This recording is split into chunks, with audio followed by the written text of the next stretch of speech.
¿Qué tal? ¿Cómo se sienten? ¿Cómo están? Bien, Bien.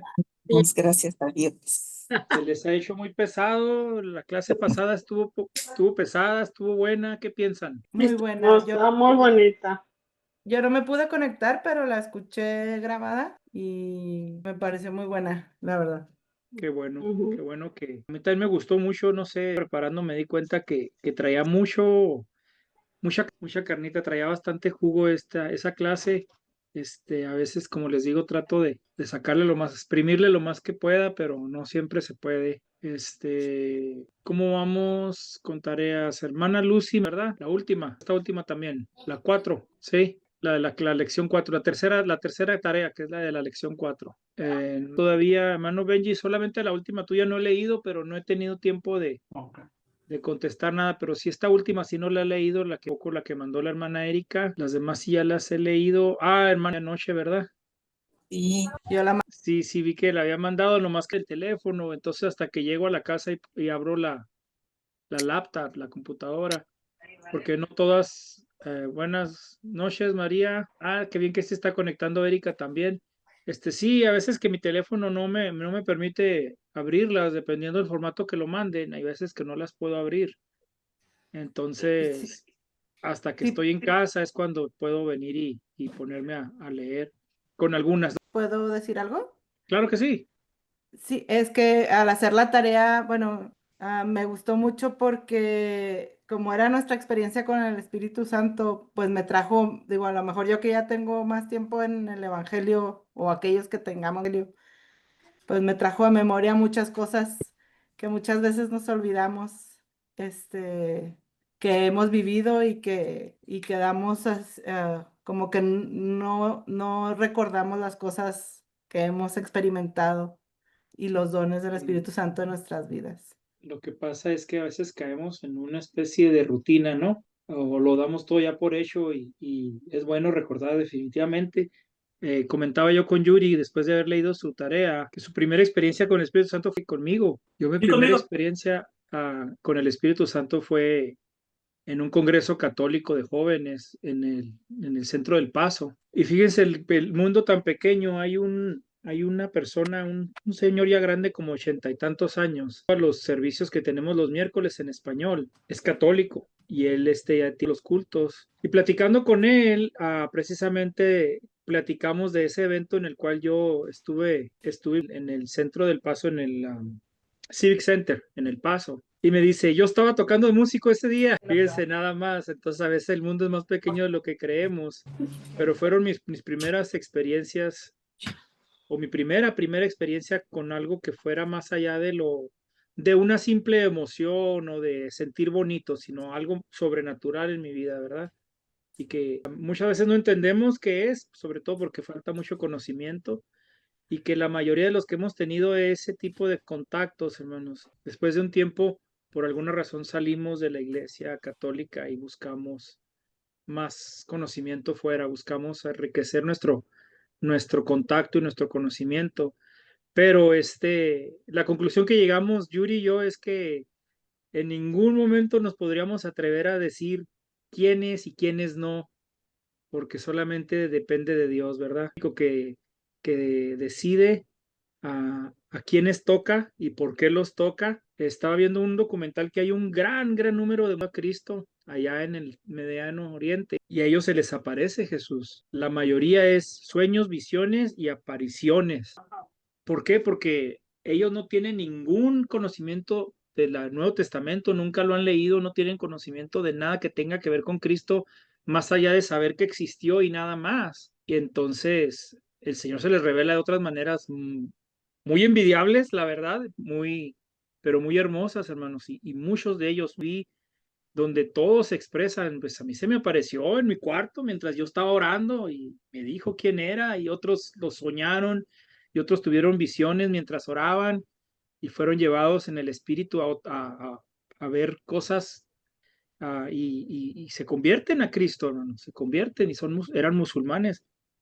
Entonces, nosotros no nos toca decidir en cuanto al Espíritu Santo y por algo es que dice que él es como el viento que no sabe nadie de dónde viene, ni para dónde va, ni en qué momento nos va a llegar, ¿verdad? A pesar de que aquí nos han golpeado fuerte los ventarrones, pero así es el Espíritu Santo. Nunca vamos a poderlo nosotros controlar, ni podemos decir, Espíritu Santo, ven, y Él va a venir porque ya dijimos. Definitivamente que honra su palabra, el Señor, y se manifiesta donde están dos o tres, pero cómo se manifieste ya es cuestión de su voluntad de Él, de su decisión. Nunca caigamos en el juego de que nosotros podemos manipular al Espíritu Santo, porque hay ciertas doctrinas que así lo enseñan de alguna manera, o que así lo promueven, y no, nunca debe ser eso, hermanos. Bueno, que les gustó esta tarea, a mí me pareció muy bueno que refrescaran la memoria y a recordar mientras leía algunas de sus tareas, y me empecé a recordar de todas las experiencias que yo he llegado a ver, milagros que he llegado a ver de enfrente de mí, ¿verdad?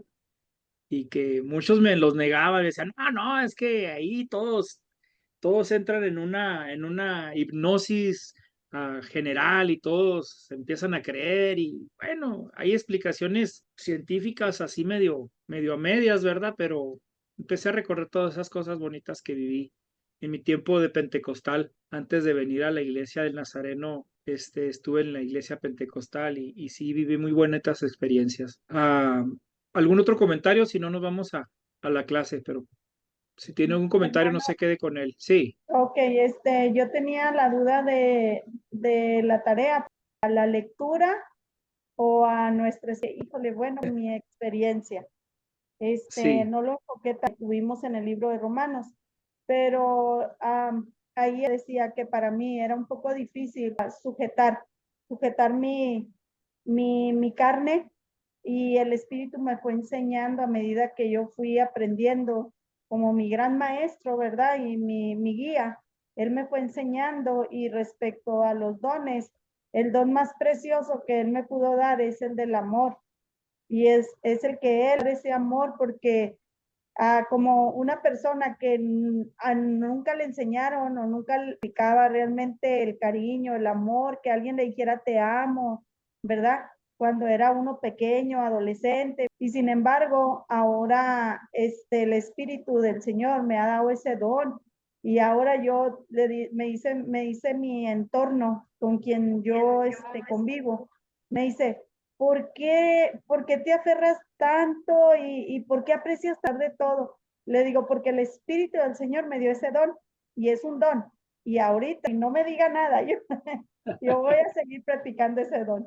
Y esa fue mi tarea. Dije, híjole, a ver si está bien, porque yo pensaba que era respecto a la lectura. Gracias, hermano. gracias, hermano. No, y definitivamente que a nivel pastoral es uno de los dones más necesarios, y el Señor que nos suple, porque se necesita realmente amar más allá de nuestras fuerzas naturales, porque no es fácil la carga pastoral es difícil, sí, definitivamente.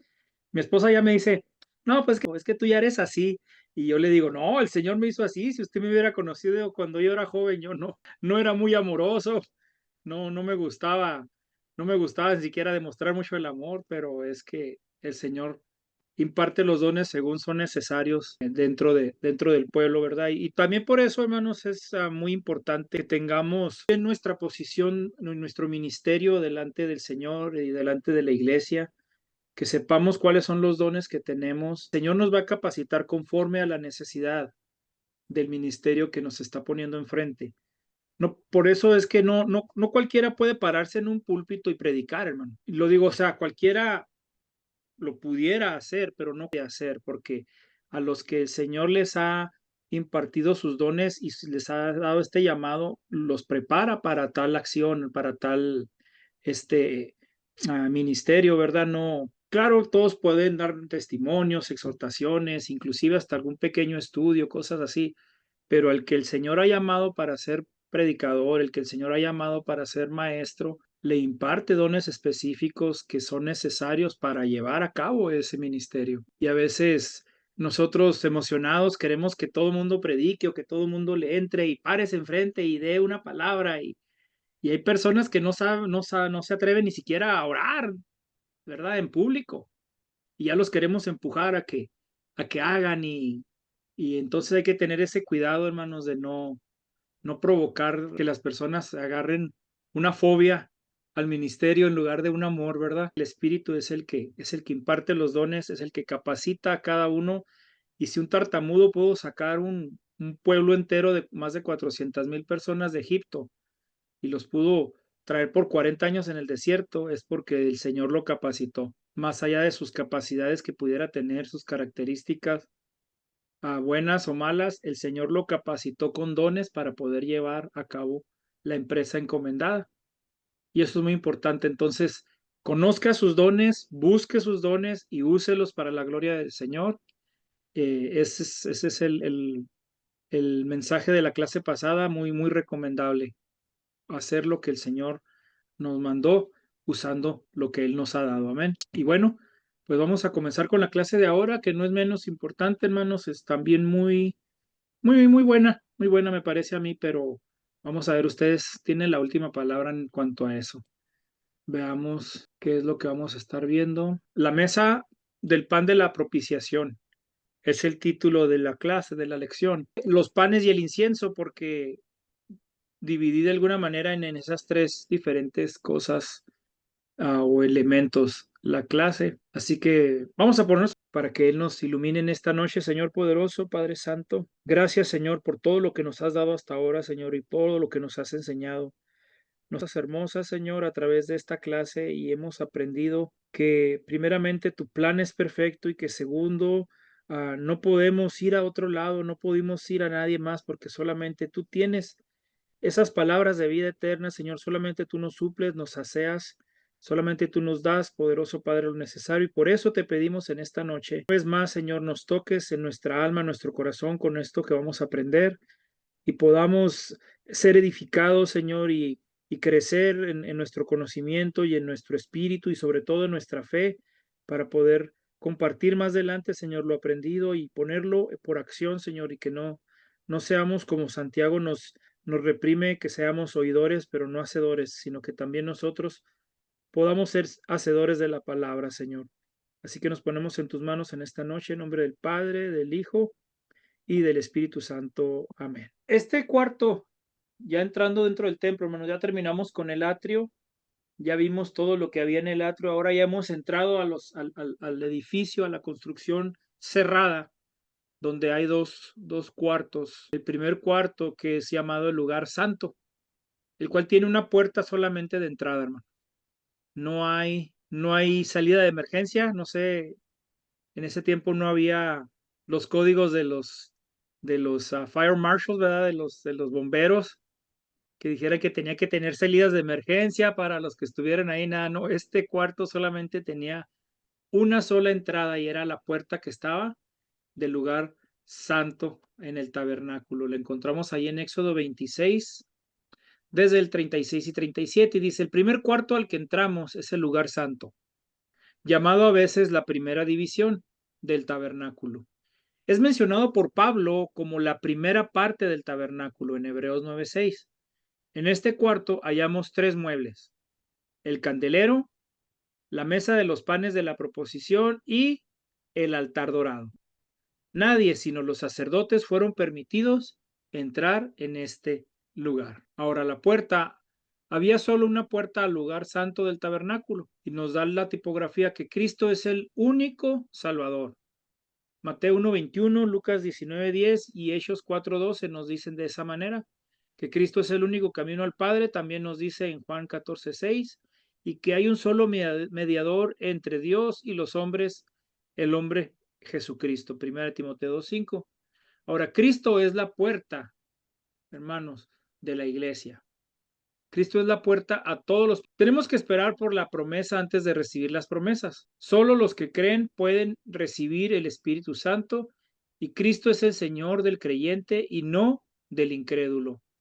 Esto es muy importante porque a veces el mundo se atreve a decir que cree en Dios o que son inclusive cristianos cuando no lo son, hermanos. Y yo creo que por eso es muy importante reconocer la presencia del Espíritu Santo en la vida de las personas, porque el Espíritu Santo no va a llegar a alguien, no va a llenar a alguien que no sea un creyente. Si es dice la palabra que aquel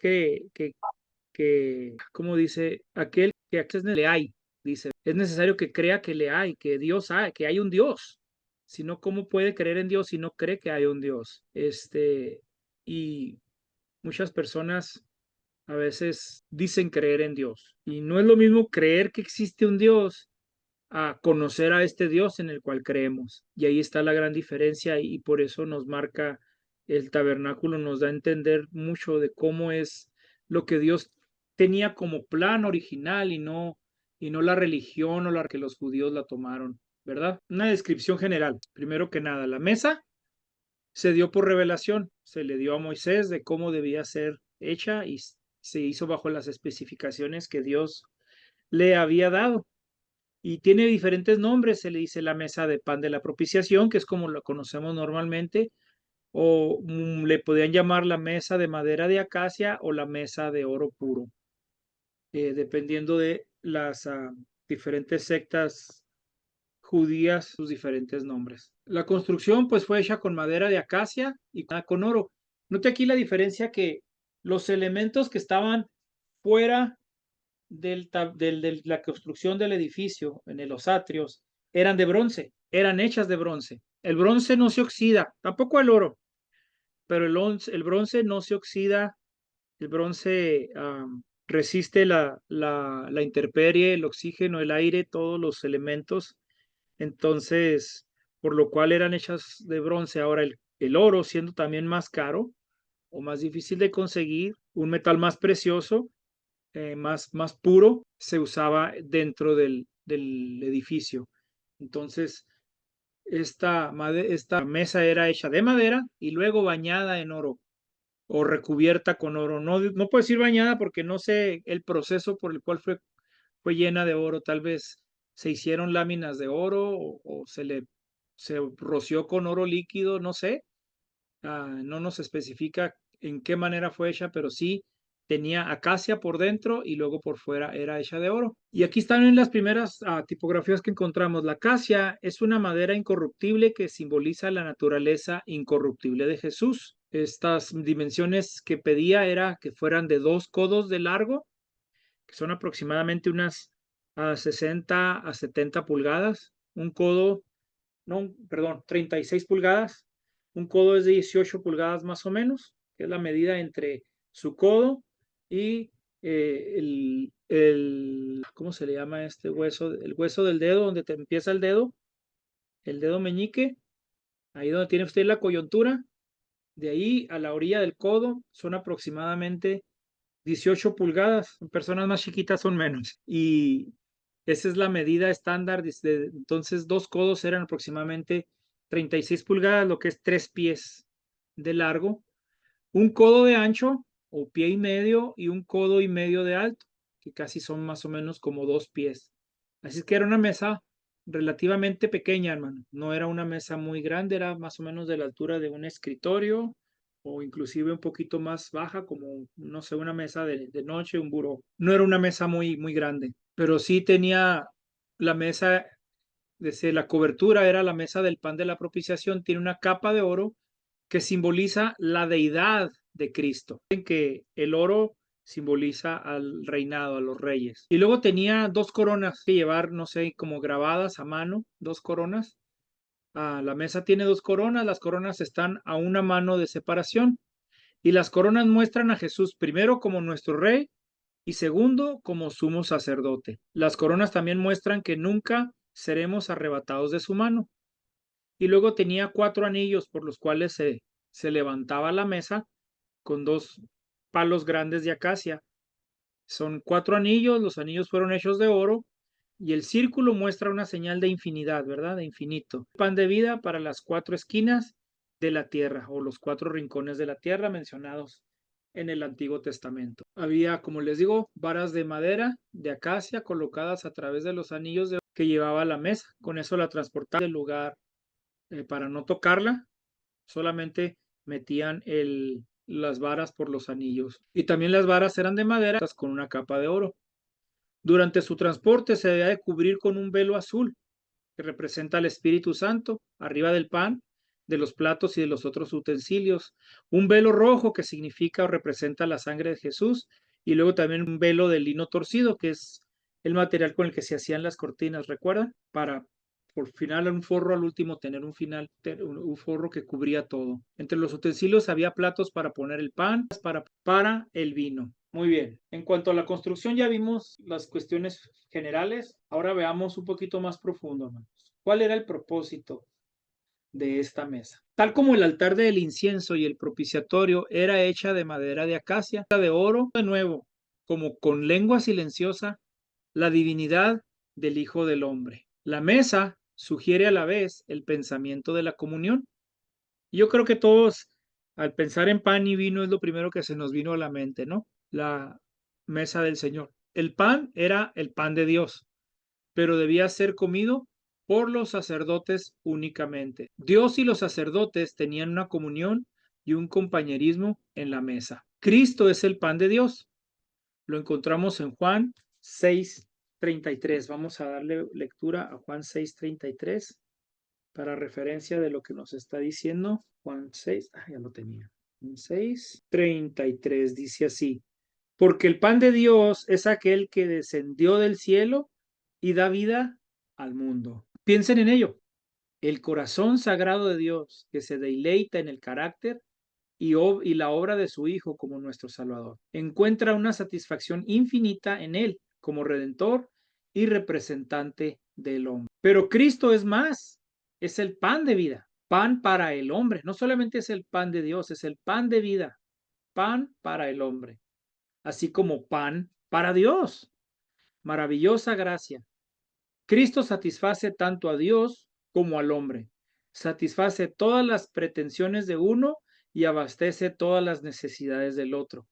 En la mesa, en Cristo como en el pan viviente, tenemos comunión con el Padre y con su Hijo. Mis hermanos, de modo que este lugar santo nos expone o nos propone que Jesús es este mediador único entre Dios y los hombres. Jesús dijo que sin santidad nadie verá a Dios. ¿De dónde viene esta santidad? ¿De nosotros? ¿Puede alguno de ustedes ser santo por sí solo? ¿Puede encontrar santidad? ¿Puede acrementar su santidad? ¿Expandirla quizás? ¿Por qué a veces hay quienes pretenden ser santos? Pues debe ser por el orgullo. Y tal vez por una falta de conocimiento, tal vez por no entender que la santidad proviene de Dios. No hay nada en nosotros que pudiera pretender ser santo por sí solo. O tal vez no sea precisamente la palabra santo la que las personas quieren decir.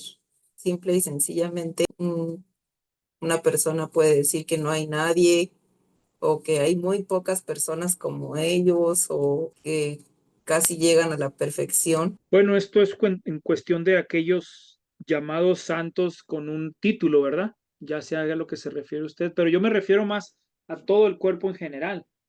Nótese que Pablo le llama en su carta a las iglesias a los santos, ¿verdad? Sobre todo a los corintios les dice, a los santos de la iglesia de Corintio. Y luego después en su misma exhortación nos da a entender o nos da a notar que no estaban tan santos así, ¿verdad? Pero así les llama a los santos, no porque ellos se hayan hecho santos.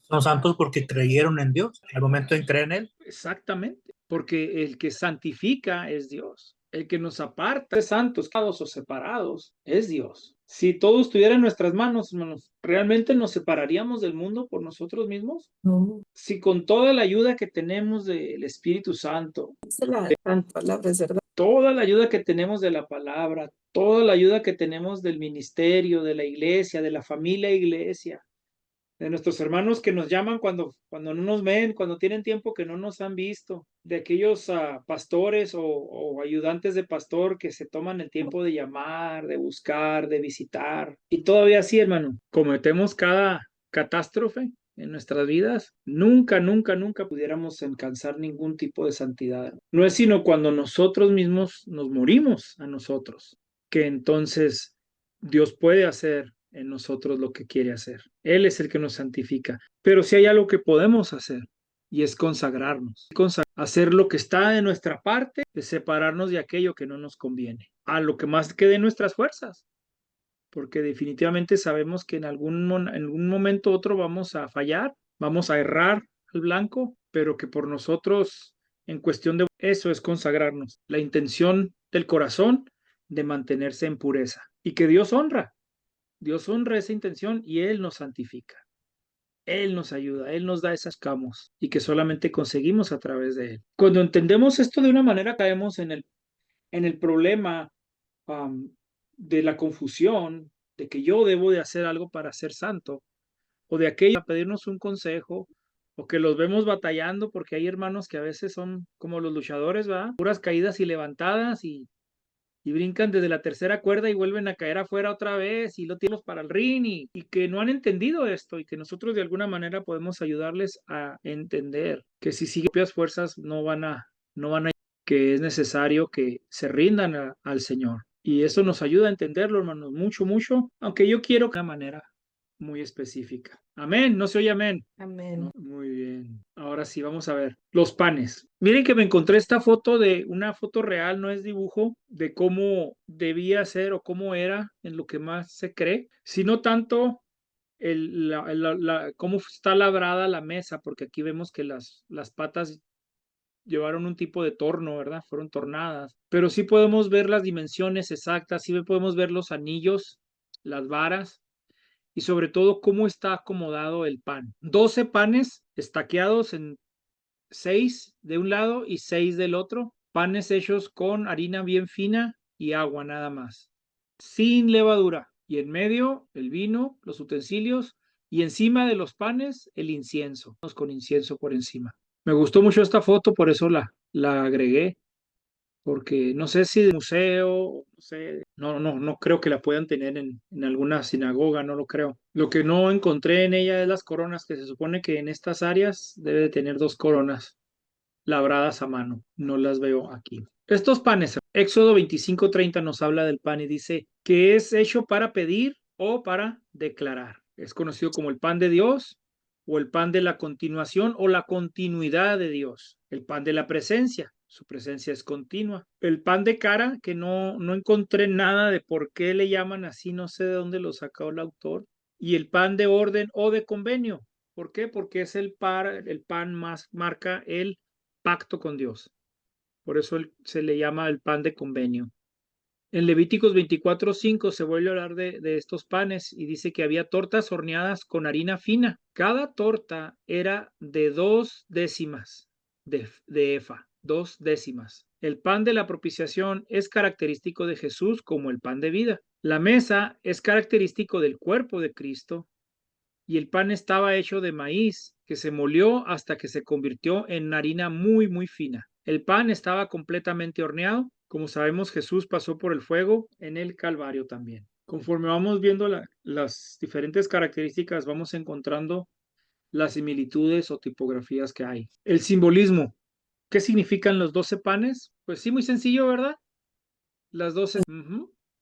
Las 12 tribus de Israel. Los nombres del pan ya los habíamos visto. Y lo de los 2 décimos, hay muchas similitudes acerca de esto, hermanos, o paralelismos en cuanto a los 2 décimos. Mire, el maná que se juntaba el 6º día de la semana era 2 décimos de efa. La comida ofrecida en la fiesta del Chaf de las primeras frutas o las primicias era de 2 décimos de efa, también de harina fina. Los 2 panes de la fiesta de Pentecostés, que ya está muy próxima, son de 2 décimos de efa de harina fina. Los 12 panes sobre la mesa, por obvio, ya lo estamos viendo, que también son de 2 décimas de efa cada uno. Y los 2 décimas en los mandamientos significan 2 mesas de piedra sobre las cuales 10 mandamientos fueron escritos.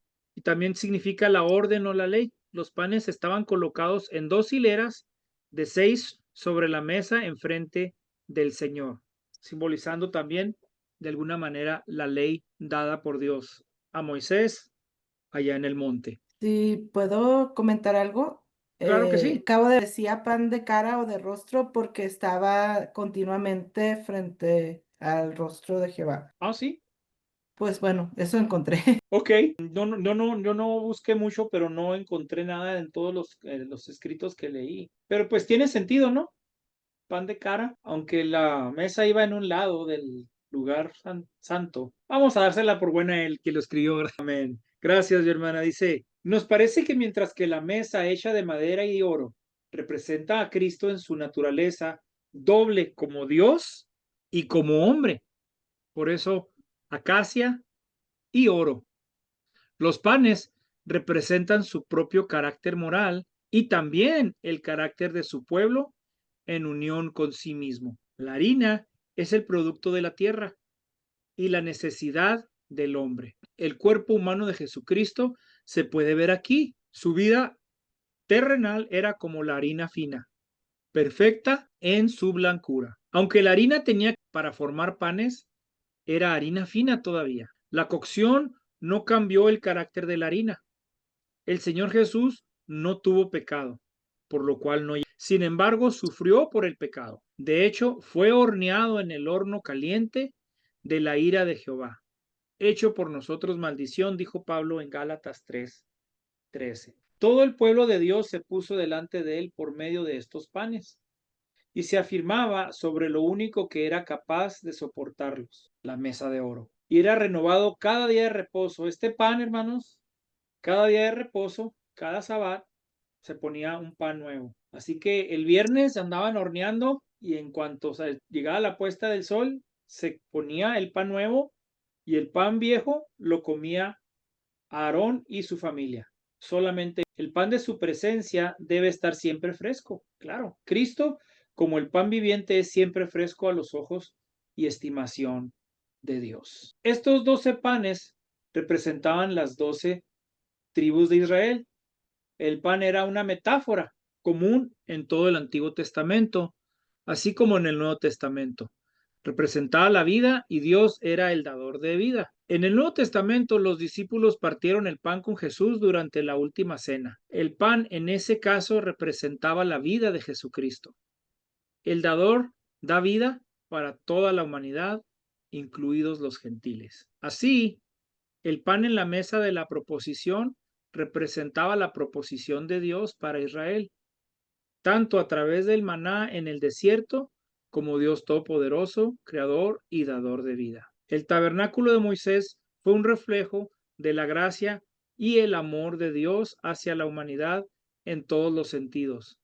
El pan no solo era un símbolo de la provisión de Dios, sino que también era un recordatorio de su pacto con Israel. Y en la antigüedad los convenios se sellaron con una comida. En Éxodo 20, los príncipes de los hijos de Israel afirman su relación con Dios comiendo y bebiendo. De manera similar, Abraham y el misterioso rey Melquisedec de Salem compartieron una comida en el valle de Sheba, en Génesis 14:18.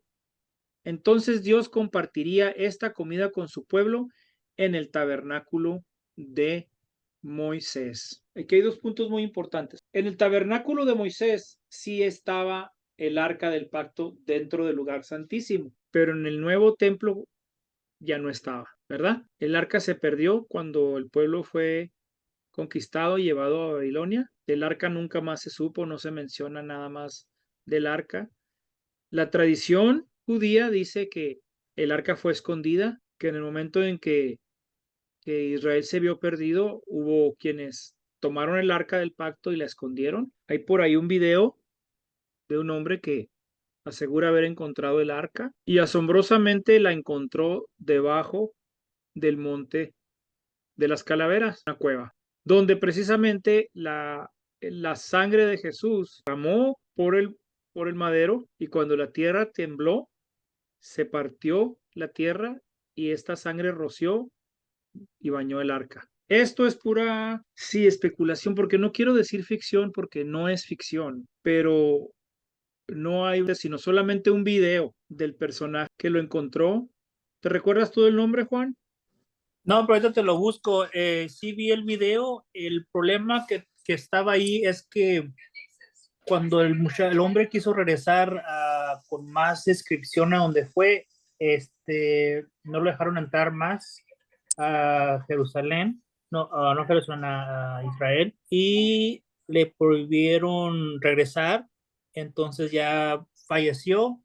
Muy rara la situación, murió, pero creo que su hijo o su sobrino está por lo mismo, solo que bajo el agua. Precisamente él fue el que encontró los restos de algunas de las carretas del Mar Rojo, es donde se partió. En la misma expedición. Y tomó la sangre a que la investigaran, ¿verdad? Que la hicieran, que la revivieran de alguna manera, ¿no? No, él estaba en el grupo de las personas del manto donde está Cristo incrustado, que así pueden sacar DNA. Y los primeros personajes que atendieron dijeron que nomás tenían la mitad de la DNA, que era inhumano, Que pero nomás tenía 23 cromosomas, ¿verdad? sí, 23 cromosomas, pero lo más interesante, le imprento a la manta. Todo el mundo pensamos que era simplemente la sangre y el sudor de Cristo que estaba reflejado, sin embargo fue la cantidad de luz que provocó el cuerpo de Cristo que se incrustó en la manta, y eso lo podemos notar cuando cayó la bomba atómica en Hiroshima. Mucha gente que todavía se encuentran las siluetas de la sombra que ellos dieron con el... Ok, Ron Wyatt, me dice la hermana Lucy que se llama. Ándale, esa es Ron Wyatt. Ron Wyatt. Paz descanse, viejito. Pues ahí pueden ustedes buscar esos videos, no los tomen al 100% a pecho, hermanos, pero cuando yo los vi para mí fueron muy, muy impactantes, sobre todo la manera en que él testifica casi quebrantado cuando ven le dan lo que encontraron en la sangre y le dan a entender que esa sangre estaba viva todavía, no estaba muerta, y que la sangre solamente tenía 22 cromosomas, creo, 21 que eran de la madre y un solo cromosoma extra, que era el que venía del padre. Ah, y que les dijeron que esa sangre ni podía estar viva ni tampoco porque estaba incompleta. Y que cuando le preguntaron, precisamente él hizo ese examen ahí en Israel, y que le preguntaron, pues, ¿de quién es esta sangre? Y les dijo él, es de su que ustedes mataron. Y el testimonio está muy impactante, hermanos. Como les digo, no lo siento. ¿Por qué? Porque cuando se trata de las cosas sagradas, la gente siempre quiere agarrarse de algo. El Señor dijo que dichosos aquellos que sin ver creyeron, que ya nosotros hemos creído por la fe solamente, nosotros hemos creído por creer, porque por la voluntad de creer, y hemos creído y nuestra fe ha crecido. Ahora hemos visto milagros, hemos visto otras cosas que han ayudado a que nuestra fe crezca, pero originalmente creímos sin ver, creímos simplemente. Y esa es la voluntad de Dios en cuanto a esto. Y muchas personas o muchos grupos de personas que se aferran a reliquias, y que agua del mar muerto, y que es la tierra santa, y que, ¿sí me entienden? Entonces, los restos de no sé quién, y hasta inclusive estos mismos mantos, que no está comprobado, pero que es sagrado, el manto en que fue envuelto el Señor Jesucristo, y que está impregnada ahí un rostro. Y luego ahora con la tecnología ya le sacaron un 3D, y le enseñan a uno cómo se veía Jesús, porque la computadora, los rasgos del rostro que impregnaron, y le enseñan a uno y dicen, así es como se debería mirar. Y cuando en árabe se mira bien narizón y bien judío, y dicen, ay, no, qué feo Jesús, el que nos pone Hollywood está más guapo, más bonito. Entonces hay que tener cuidado, pero sí, sí están bonitos los videos, están suaves, están interesantes.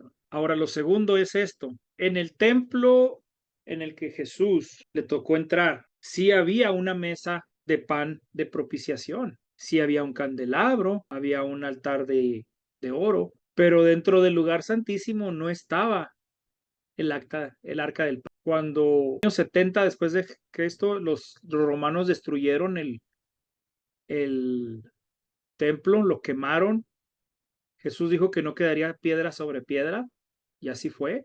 Y luego él dice, en 3 días yo vuelvo a construir este templo, refiriéndose a que él es el templo, refiriéndose a que ya es estructura hermosa, construida, ya no significa nada.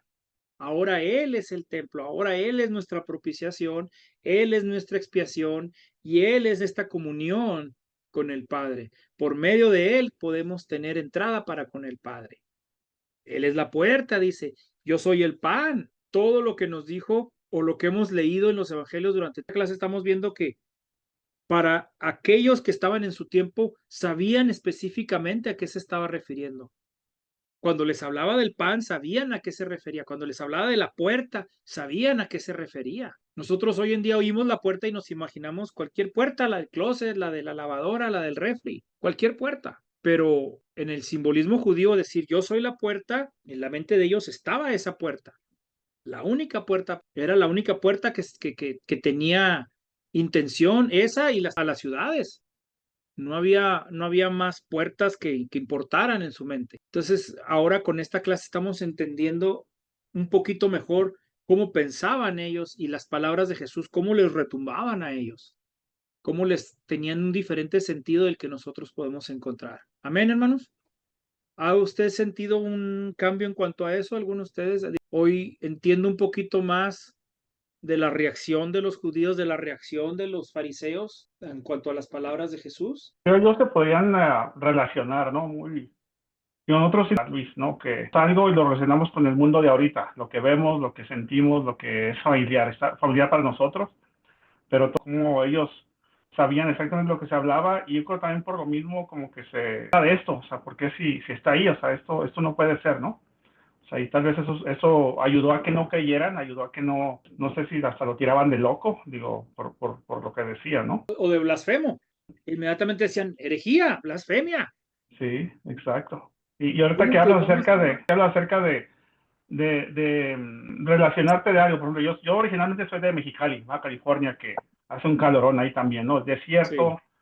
Sí. Y ahorita que vivo aquí donde estoy viviendo, la primera vez que vine, y pues aquí neva, aquí es de nevar en el invierno, desde noviembre hasta marzo, y ves nieve, ¿no? O sea, y también ahí digo, yo llegué a escuchar, bueno, a leer la palabra cuando dice, ¿no? Que será más blanco como la nieve, ¿no? Y hasta que no vine aquí y vi eso, comprendí lo que quiere decir, porque es tan radiante ese blanco, pues cuando el sol le da, de hecho, no sé si ustedes hayan tenido la oportunidad de ir a esquiar o jugar en la nieve, pero muchos usan sus lentes, pero no lo usan más porque para verse bien o para verse cool, como dicen por ahí, no, o sea, lo usan porque o sea, el reflejo del sol en la nieve es tanto que te quema la piel. Entonces, digo, puedo imaginar, ¿no? Lo que ellos entendían, yo al entender también esto, o sea, de cómo es que esto funciona, cómo es que eso es. Qué buen ejemplo, hermano, porque muchas veces necesitamos realmente experimentar para poder entender mejor. Definitivamente que sí. Hay un testimonio de unos misioneros en África. El pueblo al que estaban tratando de evangelizar o evangelizaron en su momento, batallaba mucho para entender el término el Cordero de Dios, porque nunca habían visto un cordero. Ni siquiera sabían que era un cordero o una borrega, no sabían. Por más que intentaban imaginárselo, pues nomás su mente, hasta la imaginación. Estamos hablando de hace años atrás, cuando no había la tecnología que hay ahora para poderles mostrar alguna foto, un video. Entonces, no entendían el propósito de Dios y lo profundo de este término, el Cordero de Dios. Para nosotros lo entendemos porque entendemos el holocausto, entendemos la necesidad de la sangre de un cordero. Para ellos era casi imposible entenderlo. Y narra el misionero y dijo, voy a cambiar la palabra Cordero de Dios y voy a poner el cerdo de Dios. Porque para ellos era muy común un cerdo, entendían y tenía un valor grandísimo el cerdo. Era el único animal que conocían que se podía comer y que era difícil de conseguir y era valioso para ellos. Y cuando les dijo el cerdo de Dios, que para nosotros se oye horrible, ellos pudieron entender el mensaje. Y fue cuando se empezaron a convertir. Fue cuando comprendieron la magnitud del sacrificio de Cristo. Y al ponerle él el título de el cerdo de Dios, ellos entonces captaron totalmente el mensaje. Qué tremendo, ¿no? Imagínense que nosotros dijéramos el cerdo de Dios, pues para nosotros suena muy, muy mal. El concepto para nosotros de un cerdo es de lo peor. Allá por Sonora, sino allá en Mexicali también les dicen cochis, ¿no? Los cochis. Yo cuando vine aquí a Las Cruces es cuando supe que les decían cochis. Nosotros siempre le decíamos puerco o cerdo. Decía un pastor allá en El Paso que me decía, ¿tú sabes por qué los marranitos? Le decía yo, no, ¿por qué? Pues porque se dieron cuenta que marrana, eso de gente de allá de Sonora, es muy importante, hermanos, que podamos intentar entender lo más posible el cosmos de las personas de ese tiempo. Cómo entendían ellos las palabras de Jesús, cómo entendían ellos o cómo percibían los sacrificios, el templo, el altar, la fuente, cómo lo percibían. Nosotros sabemos cómo lo percibimos, nosotros intentemos lo más posible entender cómo lo percibían ellos, qué significaba para ellos, qué valor tenía en sus vidas y en su relación con Dios.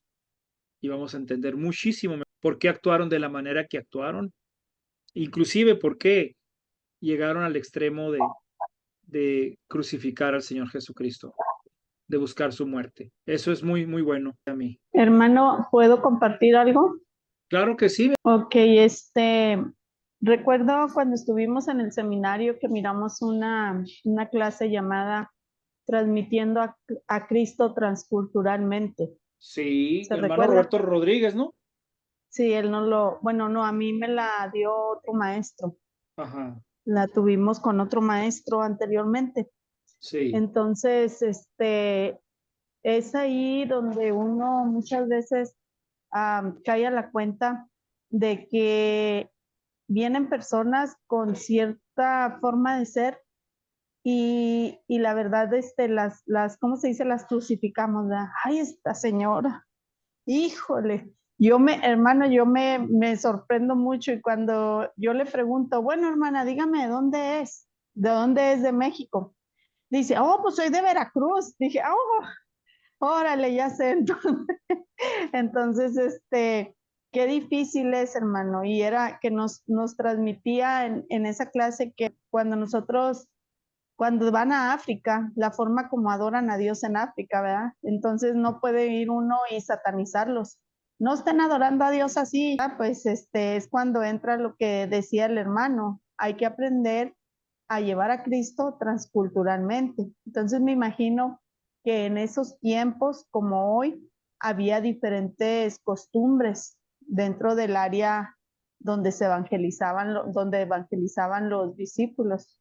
Y por eso muchas veces les costaba un poco de trabajo, porque ellos tenían unos ideales y ellos querían tal vez implementarlos así, pero quería que para mí sí ha sido un poquito rudo lidiar con ello. Sí, a veces es difícil, mi hermana. En el otro seminario yo tuve una clase que se llamaba, el nombre de la clase. Sabe que yo tenía en el grupo donde yo estaba, hermano Ciel, bienvenido, Dios te bendiga.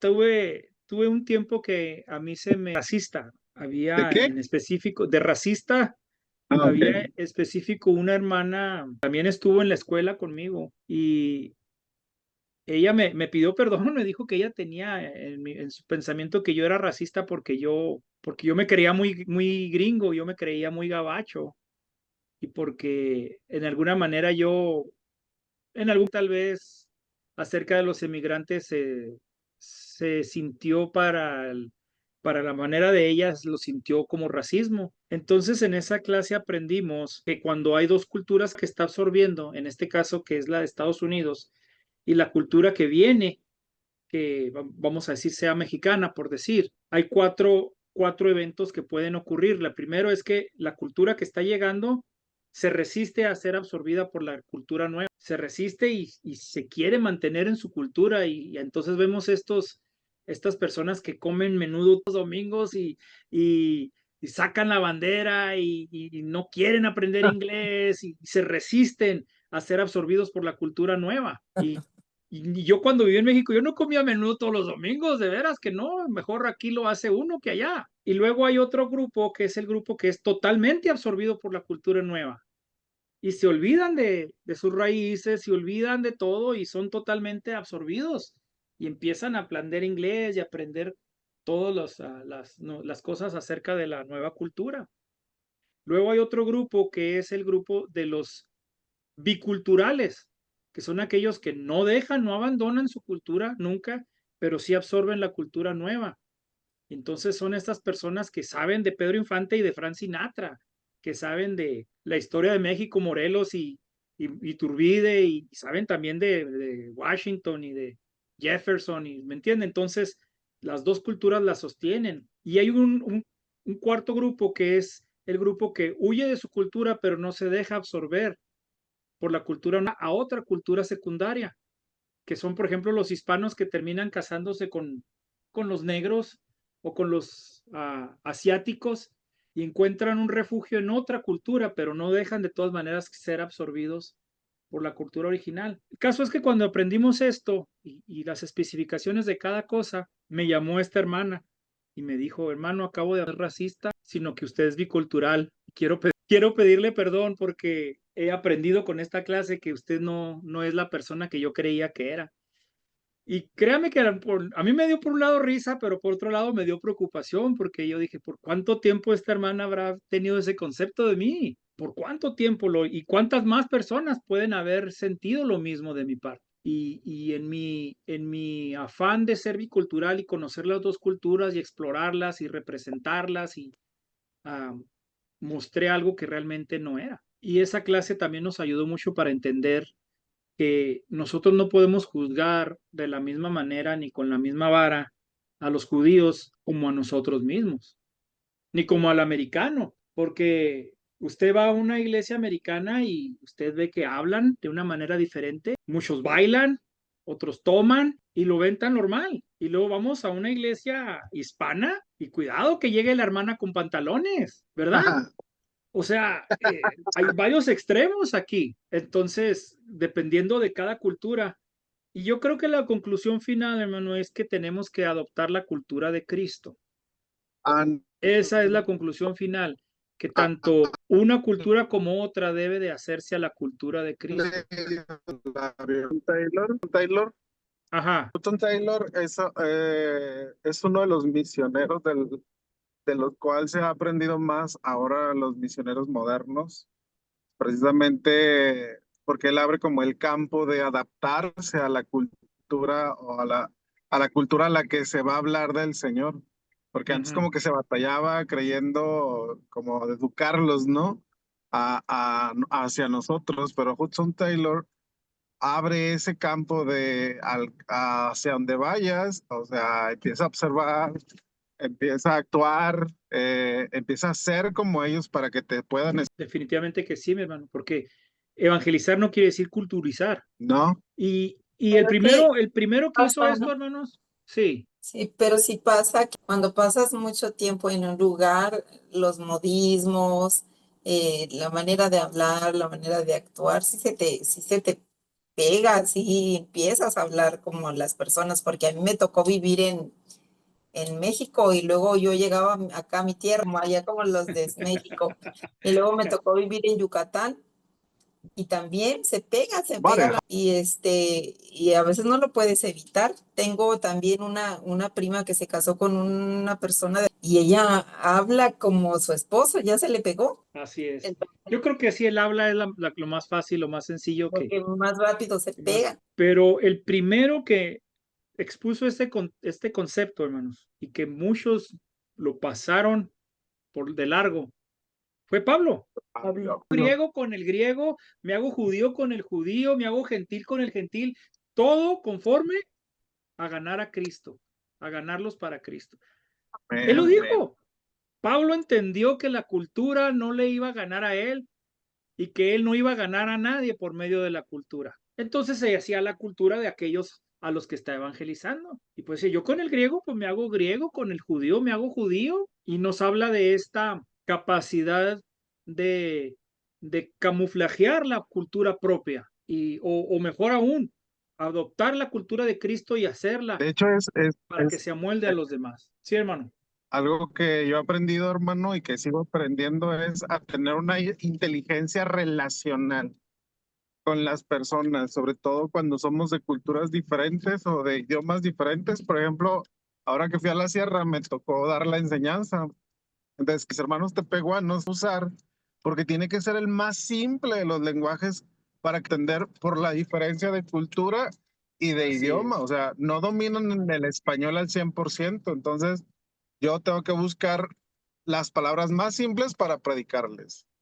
Definitivamente. Y bueno, hermano, pues tú eres misionero, es un requisito en tu área de ministerio que hagas lo que hacía Jesús, que les hablaba a los pescadores de pescados, a los constructores de construcción, y a los agricultores de agricultura y de siembra, y según las personas con las que estaba hablando, que se pudieran identificar, ¿verdad? Que ahí está el inicio o estas bases de la cultura de Jesús, que primero es el amor, primero la caridad siempre, hermanos, primero la caridad, ya después viene el juicio, ya hasta mero al último. Qué buen paréntesis hicimos, hermano, que ya nos estábamos, y parecía que nos íbamos a ir fuera de tema, pero no nos fuimos. Vamos a seguir adelante. Ahora hablemos del incienso. Esta foto que encontré no es canela, aunque parece, pero son rajaduras que sacan de ciertas maderas, dan esos aromas. Entonces, de este tipo de madera se hace el incienso, bueno, algunos de los inciensos, para que den estos aromas diferentes. Dice, el incienso se colocaba sobre cada hilera como un memorial, una ofrenda para el Señor. Y hablando de memorial, ¿quién dijo, hagan esto en memoria de mí? El Señor Jesús. Así es. ¿Se fija? Ahora, los panes se colocaban en 2 filas sobre la mesa y el incienso puro, blanco y fragante se ponía en la parte superior de los panes. En otras palabras, se rociaba la parte de arriba de los panes. Este incienso puro que cubre los panes nos habla de la justicia de Dios o del mérito de la obra expiatoria de Cristo, imputando mientras nos mantenemos firmes en la fe en el terreno de la redención. Para todos los que creen en él, dice Romanos 3:22. Los panes, aunque puros en sí mismos, no tenían fragancia. Un hombre, aunque sea justo, no tiene de qué gloriarse ante Dios. Lo que hablábamos ahorita, por muy justo que sea, no tiene de qué gloriarse ante Dios. El incienso es más que la bondad humana, es dignidad divina, algo que se eleva a Dios con una dulce fragancia que agrada el alma. Dice, y yo sé que en mí, esto es, en mi carne, no morirá el bien. Pablo dijo en Romanos 7:18. ¿Sí? Mora el bien. ¿O mora, y qué dije yo? Morirá. Mora el bien, ok. En Cristo, a través de la dulce influencia del Espíritu Santo, Dios es capaz de obrar en nosotros lo que es agradable a su vista. De modo que, ¿qué le agrada a Dios? ¿Las obras, hermano? No, No, ¿No? no, la ¿No intención. dice a Dios? no. A Dios le agrada son las que son provocadas por su gracia, las que son intencionales de Él Eso mismo. fruto, ¿no? Exacto. Las obras que nosotros hacemos por consecuencia o por causa de Él, no por causa de nosotros. Porque cuando hacemos obras buscando nuestro beneficio o nuestra vanagloria, entonces ya no es incienso fragante a Dios. Pero cuando hacemos obras de bien que son impartidas por Él, provocadas por Él, motivadas por Él, inspiradas por Él, ¿te agrada? Porque entonces es Él el que está recibiendo la gloria. De manera que todo lo que hagamos, dice Pablo, hagamos como para el Señor y no para los hombres. O todavía no está muy claro. Sí, pues todo lo que hacemos, digamos o pensamos, tiene que ser para Él. Por eso dice, todo es para Él, por Él. A ver, ahorita les busco la cita para estar un poquito más. En Cristo, a través de la dulce influencia del Espíritu Santo, Dios es capaz de obrar en nosotros lo que es agradable a su vista. ¿Ya se entiende un poco más? En Cristo, a través de la dulce influencia del Espíritu Santo, Dios es capaz de obrar en nosotros lo que es agradable a su vista. ¿De quién es la obra? ¿De quién es la obra, Vicky? ¿De Cristo? Sí, la obra es del Señor, es su obra. Hasta cantábamos, tu obra es mi obra, es la obra del Señor. Y si todos trabajamos unidos, unidos. ¿Se recuerdan algunos de esos aquí? Yo sí me acuerdo. Sí, Sí, la obra es del Señor. de Dios. Ajá. Exacto. Entonces, todo lo que hagamos en la obra es para el Señor. Pero los que obran para sí mismos, el mismo Señor lo dice, ya tienen su recompensa, ¿verdad? Yo creo que ya se entendió un poquito mejor, espero. ¿Se recuerdan de este versículo, hermano? Yo soy El pan de vida. Ahí volvemos a lo mismo. ¿Qué pensaron los que estaban escuchando estas palabras? Yo soy el pan de vida y el que viene a mí nunca tendrá hambre. El que cree en mí nunca tendrá sed. Wow. Para ellos esto era algo muchísimo, muchísimo, muy importante. Siguiendo el hilo de la historia, podemos ver que aún culminado la enseñanza, muchos de los que estaban escuchando esta palabra se sintieron descolocados. No entendían lo que estaba diciendo con claridad. Iban a necesitar mucho más que oír un discurso para poder digerir este pan espiritual.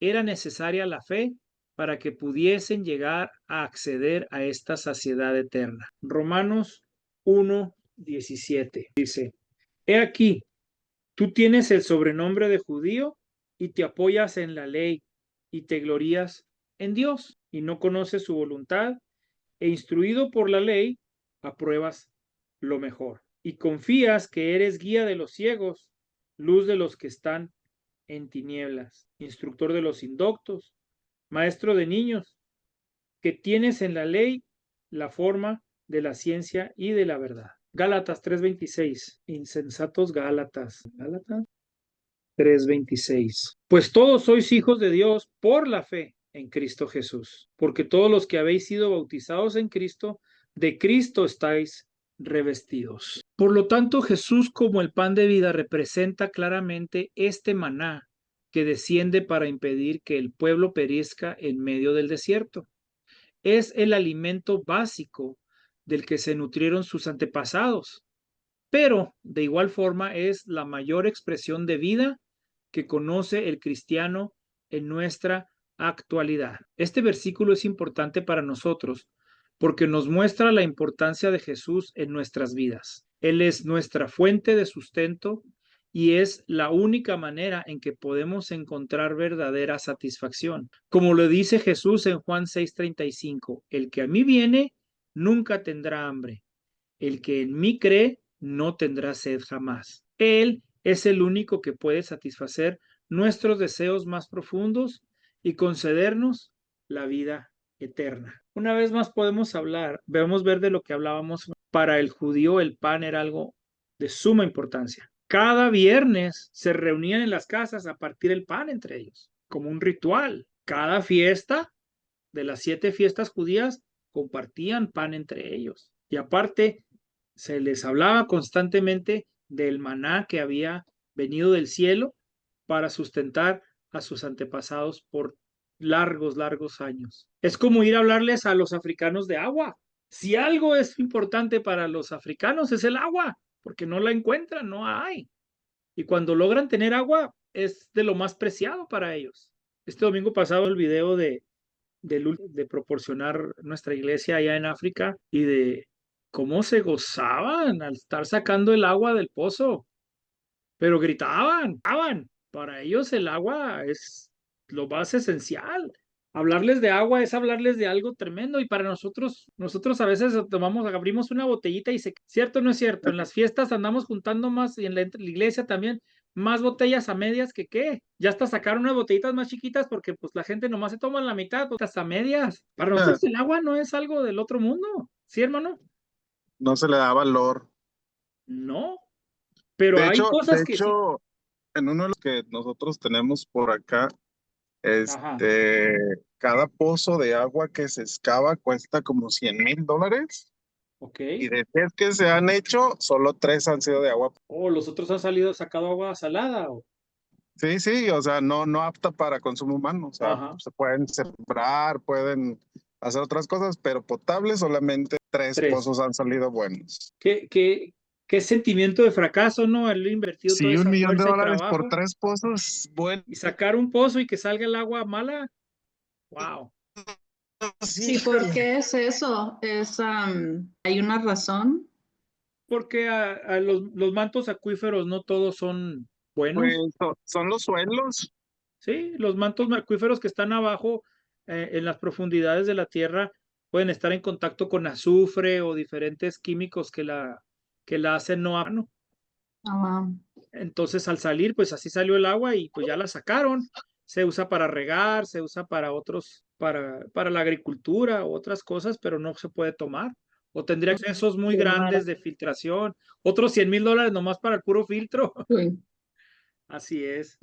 Para nosotros también hay cosas que son importantes. A ver, yo sé que en su cabeza era lo más importante para nosotros. Los que vivimos aquí en la lluvia, ¿eh? De hecho, aquí en Las Cruces y Hatch, Deming, son lugares de mucha agricultura y cuando no llueve, lo sentimos todos. La economía se baja. La lluvia es muy importante para algunos de nosotros aquí. Por allá donde está el hermano Benji, Erika, a lo mejor no.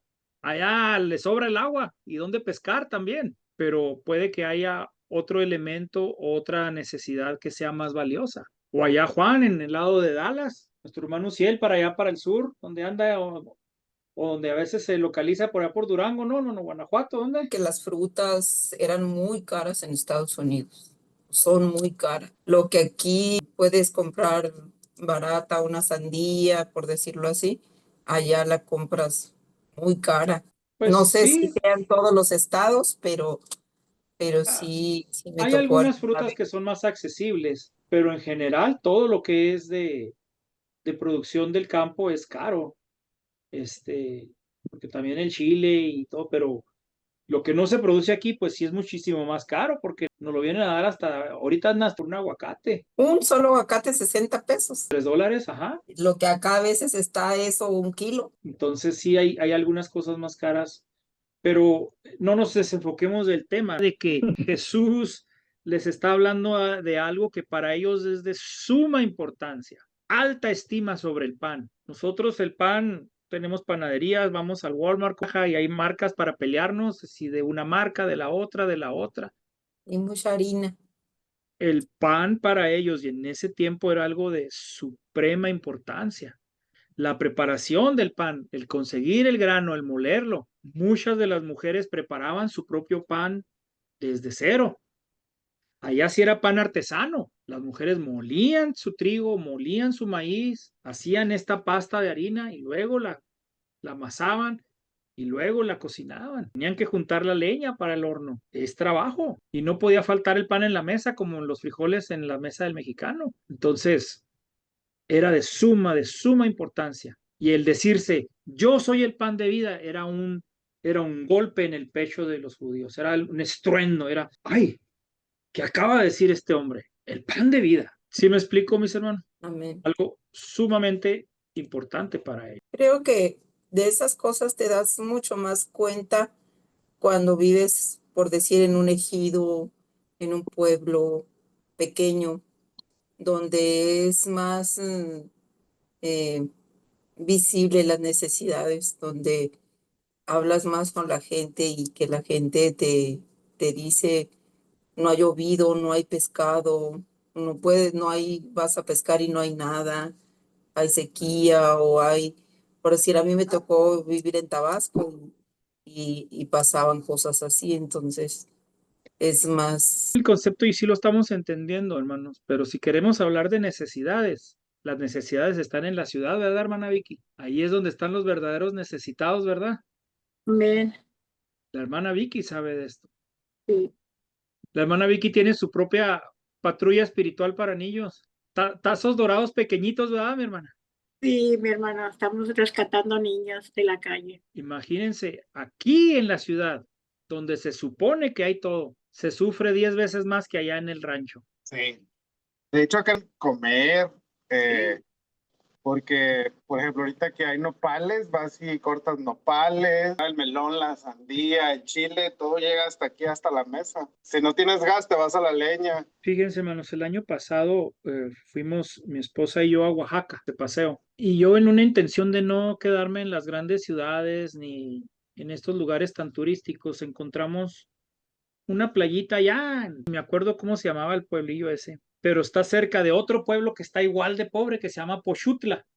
Y ahí en la mañana, muy temprano, salen los pescadores en sus barcas. Y como nos salíamos temprano a caminar antes de la puesta, antes de la salida del sol, nos salíamos a caminar por la playa y estaban regresando los pescadores y venían señoras grandes y se acercaban, se paraban ahí en la orilla y luego ya los pescadores les hablaban, venga, venga, y agarraban. Y yo fui tras de una de ellas y le pregunté qué costado el pescado, ¿verdad? Me interesó, yo pensé que lo había ido a comprar. Y me dijo ella, no, dijo, yo soy viuda, no tengo marido. Entonces cuando no tengo que comer vengo a la playa y los pescadores me dan de lo que pescaron. Se me hizo bien tierno, pero a la vez me quebró, hermano. Una mujer que ni que llevarle a sus hijos.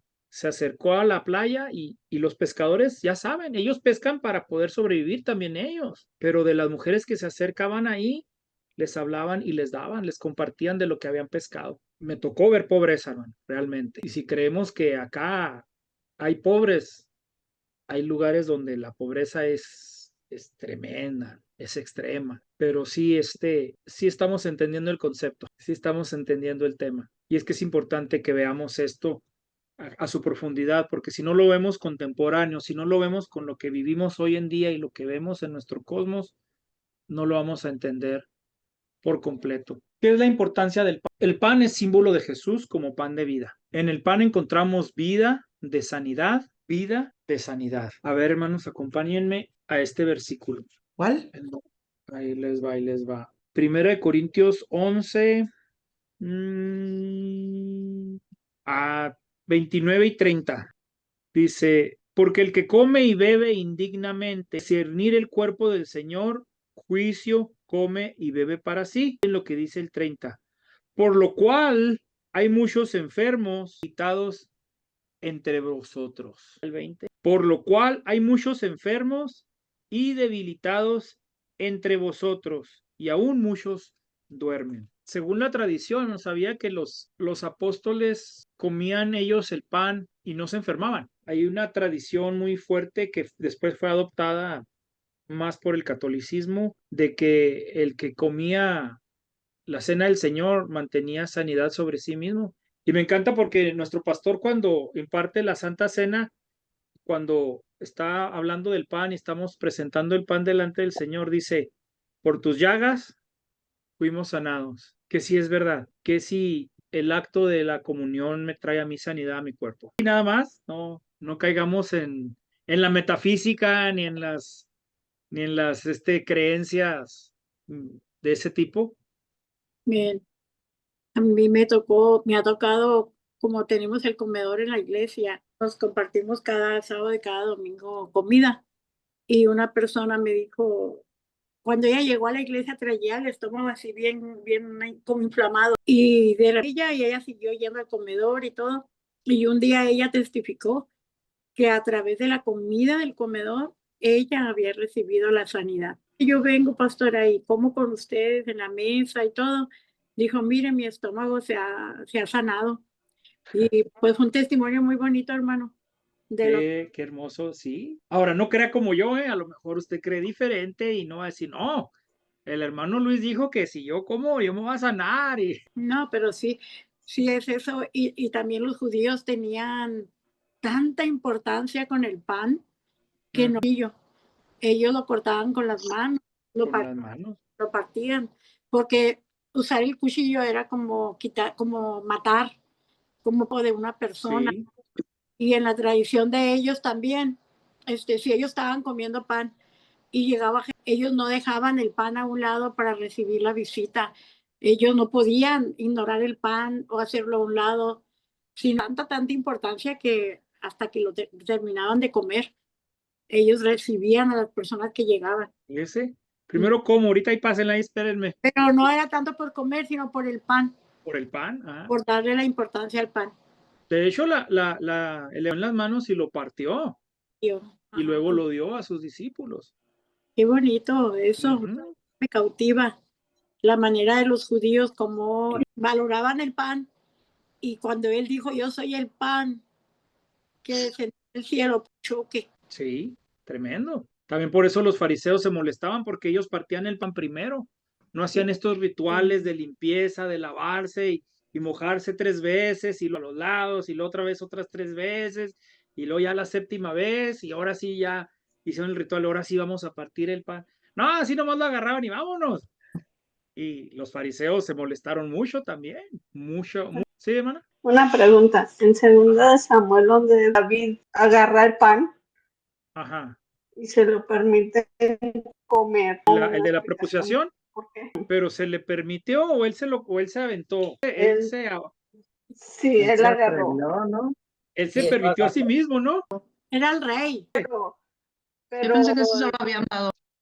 Era el rey, pero se daba atributos de sacerdote. Ignoro la cita por completo.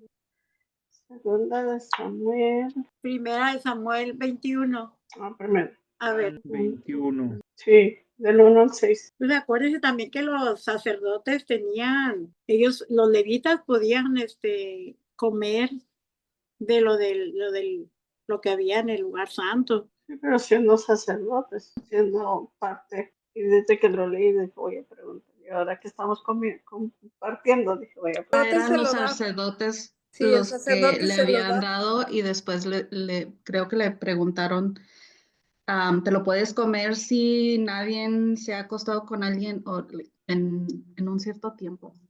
Algo así. Pero lo del pan, hermanos, En el 6, hermanos, dice, como no había otro alimento disponible, es que estoy en el pan segunda. de la presencia que se ponía delante del Señor justo en ese día, dado por pan recién horneado. Estoy en el segundo de Samuel, pues con razón, ¿no?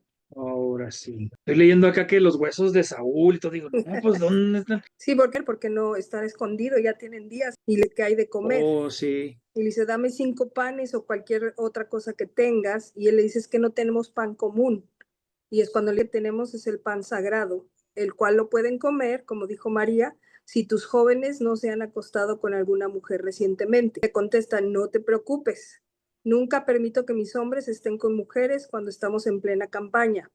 Y ya que se mantienen limpios, aún durante misiones normales, cuanto más en esta. Sí, ahí el sacerdote le da la estipulación, los requisitos para poderle compartir el pan, que no era para él, no le correspondía a él.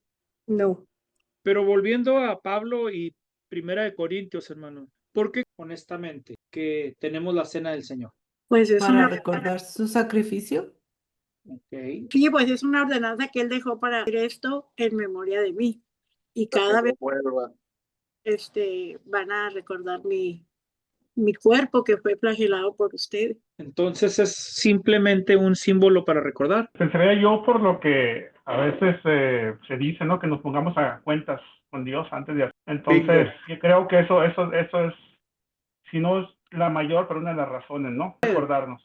Usted, si está mal con su hermano, con su hermana, si trae un problema de pecado, ¿comparte la Santa Cena? No. No, pero más allá de la remembranza, que sí dice, hacedlo en memoria mía, pero hacedlo en bajo qué estado. No se acuerden de mí, no le hace como andando, ¿sí? Y es si de lo me que nos permite está decir, hablando. es un acto de fe. Más que de fe, de purificación, mi hermana. Por eso lo está diciendo Pablo aquí en el capítulo 11 de Primera de Corintios. Dice, de manera que cualquiera que comiere de este pan o bebiere esta copa del Señor indignamente, será culpado del cuerpo y de la sangre del Señor. Amén. ¿No estaba haciéndolo en memoria tuya? Bien con el Señor, a pedir perdón. De la Santa Cena se anuncia y se les pide pues a la iglesia de que tengan un tiempo de comunión con Dios, que se autoanalicen, que se escudriñen a sí mismos. Y yo, el único impedimento que nos impide de tomar la Santa Cena es que usted quiera seguir pecando, que ustedes no van porque no quieren seguir pecando. Señor, te pedimos perdón, pero aquí estamos y hay un quebrantamiento y luego toman la Santa Cena. Y sí, en el 28 habla de la introspección, dice, por tanto, pruébese cada uno a sí mismo y coma así del pan y beba de la copa. ¿Algo nos iba a comentar, hermana Lucy? Bueno, sí, hermano, cuando usted dijo eso, pues sí, nosotros encontramos, es un sacramento, son 2 sacramentos muy importantes que la Biblia nos enseña, pero sobre todo en el Nuevo Testamento, donde viene el bautismo y la Santa Cena. Y como decía la hermana, ¿verdad? No lo podemos hacer y dar cuenta de ello. Entonces tenemos que hacerlo con mucha reverencia porque es una ordenanza del Señor. Lo tenemos que hacer como obediencia, parte de la obediencia. Sí, porque si bien el Señor no dijo, recuerden mi nacimiento, pero sí dice que recordemos su muerte y su resurrección. Eso era lo que yo quería. Sí, y por eso hice la pregunta pues, más profundamente, más allá de solamente recordarlo o hacerlo en memoria del sacrificio del Señor. La Santa Cena nos invita a un estado de santidad, mis hermanos. Nos está llevando a este lugar santo. Estamos pasando por el altar de fuego, estamos pasando por la fuente y estamos ingresando al lugar santo. Entonces ahora cuando usted tome la Santa Cena, véalo de esta manera. Está delante de la presencia de Dios en el lugar santo, compartiendo el pan. Y tenemos que, para entrar al lugar santo, tenemos que pasar por todo lo que está fuera en el atrio primero. Entonces, más allá de simplemente un acto de memoria o de remembranza, es un acto de purificación. Nosotros nos debemos de purificar para estar prestos o aptos para compartir la mesa del Señor. Dentro del catolicismo, el que no se ha confesado no puede comulgar. ¿Por qué? Porque la idea está ahí, ¿verdad? La idea está dentro fue la palabra del catecismo, ¿sí? La idea que debe haber una purificación y si no hay esa purificación no puede haber esa comunión.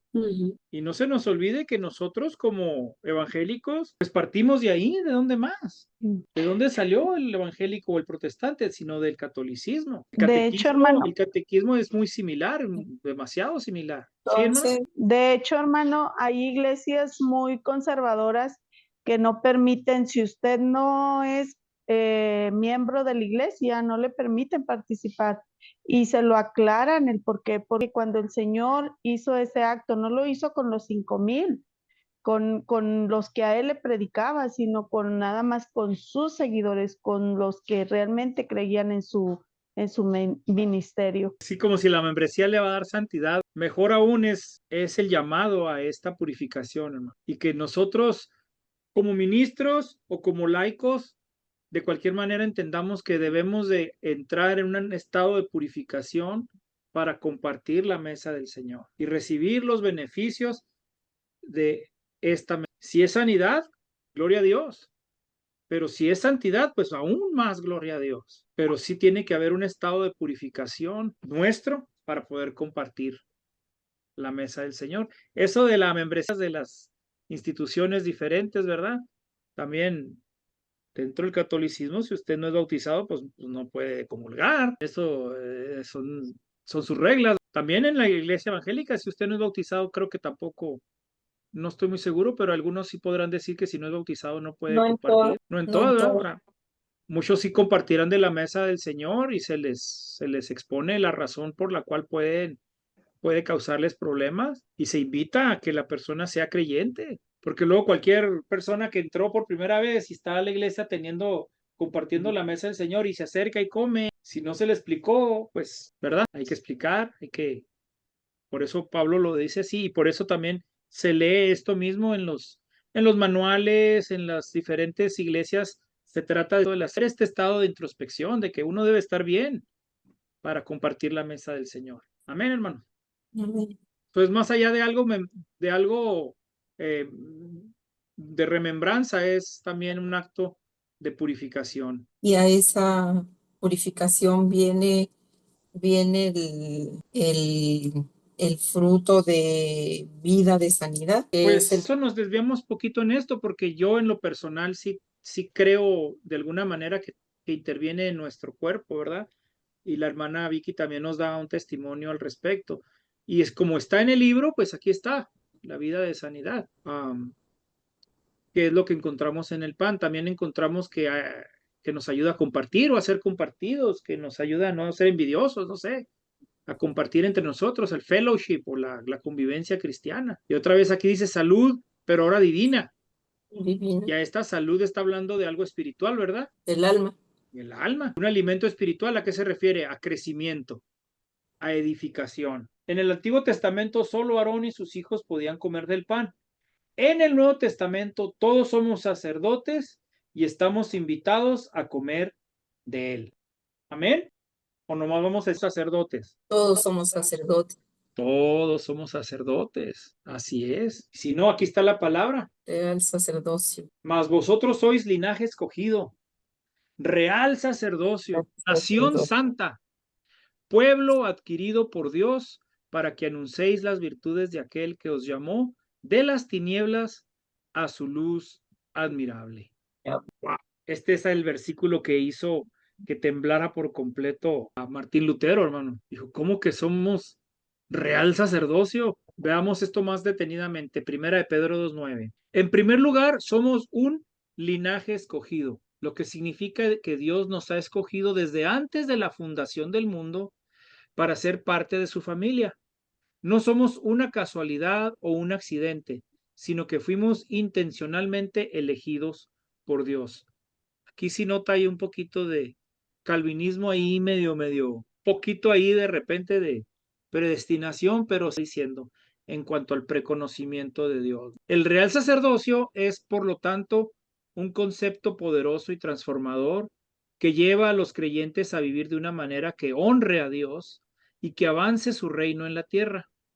Cada creyente tiene un llamado individual y colectivo a ser parte de este reino de sacerdotes, guiados por el amor y la gracia de Jesucristo. Como cristianos somos un pueblo elegido, compuesto por sacerdotes del Rey, y somos una nación santa, posesión exclusiva de Dios, en virtud del pacto de Dios con Israel.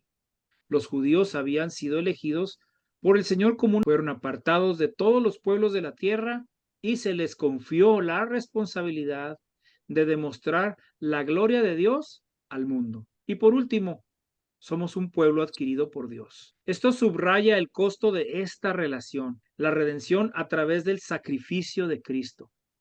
La finalidad de esta identidad es clara.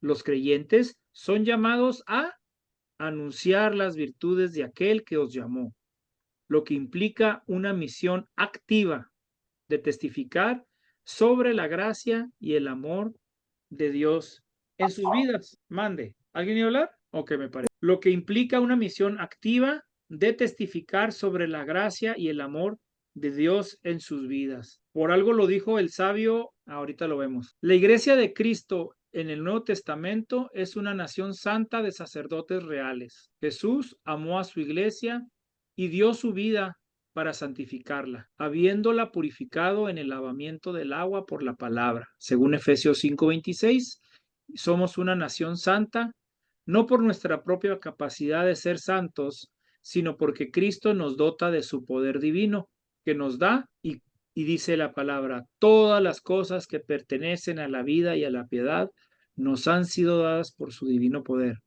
mediante el conocimiento de aquel que nos llamó por su gloria y excelencia, por medio de las cuales nos ha dado preciosas y grandísimas promesas, para que por ellas llegáis a ser participantes de la naturaleza divina. Y ahora sí, lo dijo el sabio Marcos Witt. ¿Qué dijo? Somos el pueblo de Dios. ¿Se fija que esa letra es bíblica 100%, no? Sí. ¿Mm?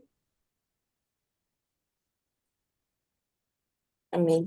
Por algo esa canción trascendió por tantos años y todavía se canta hasta la fe. Amén. Porque Yo es la bíblica. canto cada vez que agarro mi guitarra. Es bíblica, sí, pues los viejitos de eso nos alimentamos, hermana. El día que me tocó a mí compartir la palabra acá en la iglesia, Misael cantó puras de esas. No queriendo, me dijo retro. Pero sí, es una verdad muy, muy, muy especial. Que somos, hermanos, el pueblo de Dios. Ahora tenemos la entrada al lugar santo y más allá, que estaremos estudiando las próximas semanas, hasta el lugar santísimo. ¿Algún comentario hasta aquí, hermano?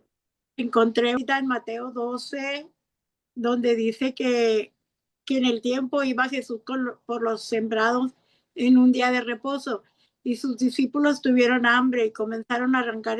Viéndolo los fariseos le dijeron, he aquí tus discípulos hacen lo que no es lícito hacer en el día de reposo.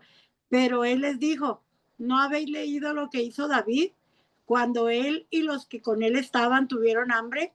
¿Cómo entró en la casa de la proposición que no le era lícito comer ni a él ni a los que con él estaban, sino solamente a los sacerdotes? ¿O no habéis leído en la ley como en el día de reposo los sacerdotes en el templo profanaban el reposo y son sin culpa? Pues os digo que uno mayor que el templo está aquí. Y si supiesen lo que significa misericordia quiero y no sacrificio, no condenarías a los inocentes, porque el Hijo del Hombre es Señor del día de reposo. Hijo. Sí. Ahí está sea, los costaleó y luego les hizo una racarrana y luego se aventó de la tercera cuerda y les volvió a dar. O si hablamos de béisbol, les metió un Grand Slam y les metió 4 carreras en un solo batazo, hermano. Sí. Esto me habla directamente al corazón, que Él es lo que está viendo, nuestro corazón.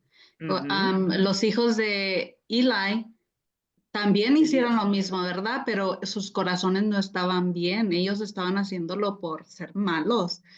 Y David, pues no, su corazón estaba bien. Entonces, ahorita que estábamos platicando de la necesidad en muchos otros lugares y aquí tenemos mucho, a veces yo creo que eso también puede ser el problema, que tenemos de más y no honramos a Dios con todo lo que tenemos. Y creo que por eso se ven muchos problemas. La riqueza, tienes dinero, tienes muchas cosas y puedes usarlo para honrar a Dios, pero yo creo, pues obvio, se ve que nos hace mucha falta aquí, bueno, yo digo aquí en los Estados Unidos, ¿verdad? Porque se ven que no está Dios en ellos. Y yo creo que estén, a veces hasta somos los más pobres porque tenemos de más y no sabemos cómo usarlo. Y porque no, Señor, ¿verdad? Sí. Y les iba a contar algo. Primera vez que yo tomé la comunión, yo apenas me había bautizado, apenas había comenzado una relación con Jesús. Yo estaba en esa época que a mí me decían que eran de los enamorados, ¿verdad? Cuando están apenas recién casados. Y cuando entré a la iglesia que yo estaba, esta era la primera vez que yo había tomado comunión. Y yo le pregunté a un muchacho ahí que estaba con nosotros, le dije, oye, ¿y esto qué es? Se soltó riendo porque él pensó que realmente, pues, ¿cómo no voy? Y dijo, ay, es nada más un bocadillo y se soltó, mira nomás. Entonces estábamos ya, el pastor explicó exactamente, ¿verdad? Esto representa mi cuerpo y el vino representa mi sangre, diciendo él, y yo entendí ahí qué es lo que estaba diciendo y creo que estaba yo en mi época de newlywed, pero a mí me da tanta tristeza porque creo que he ido después de esa que fue mi primera y sí, he visto personas que en vez de tratar de o enseñarme o tratar de, y no digo nada más a mí, pero a otras personas, para enseñar qué es lo que representa, es más estricto. Y eso, a mí me duele eso mucho porque digo, ¿en dónde está tu corazón? ¿No? Todo es de que no, si nada más, no que no sea importante, claro, es muy importante, pero nosotros sabemos eso, nosotros entendemos eso por donde el camino que ya tenemos con él, el tiempo que ya tenemos con él, lo que ya conocemos de él. Pero yo digo que hay muchas veces que hasta lastimamos a las personas yo digo, las reglas, de las reglas, que no conoce a alguien que no sabe y se topa con eso primero, yo lo he visto, que se sienten juzgadas las personas. Digo yo, ¿en dónde está el corazón? Cuando están haciendo eso, ¿en dónde está tu corazón? Todo lo que tiene Dios, todo lo que nos da, Él ve a nuestro corazón. Y todo lo que estamos diciendo es todo relacionado a nuestro corazón, a nuestra purificación. Eso es nosotros, dentro de nosotros. Más que... Sí, mi hermana. Y esta persona tampoco sabía lo que le estaba diciendo, porque más adelante en el versículo dice, así que hermanos míos, cuando os reunáis a comer, esperaos unos a otros. Y si alguno tuviere hambre, coma en su casa, para que no os reunáis para juicio. Las demás cosas las pondré en orden cuando yo fuere. ¿Qué le está diciendo? Que no se trata de ir a comer por comer, un bocadillo. O sea, no, pero él pensó que yo ya sabía qué era y que nada más le estaba preguntando a él por chiste. Le digo, no, en serio, no sabía. Dijo, oh, no, me hubieras dicho y tenemos una clase, porque la iglesia donde estaba yendo tenían muchas clases muy bonitas. Y eso es lo que digo yo, hasta en eso, si yo lo hubiera tomado a él en mal, él aquí jugueteando conmigo pensando que yo sé, ¿me entiende? Pero sí. así. Oh, ok, Lo que entonces lo hace hizo más bien jugando.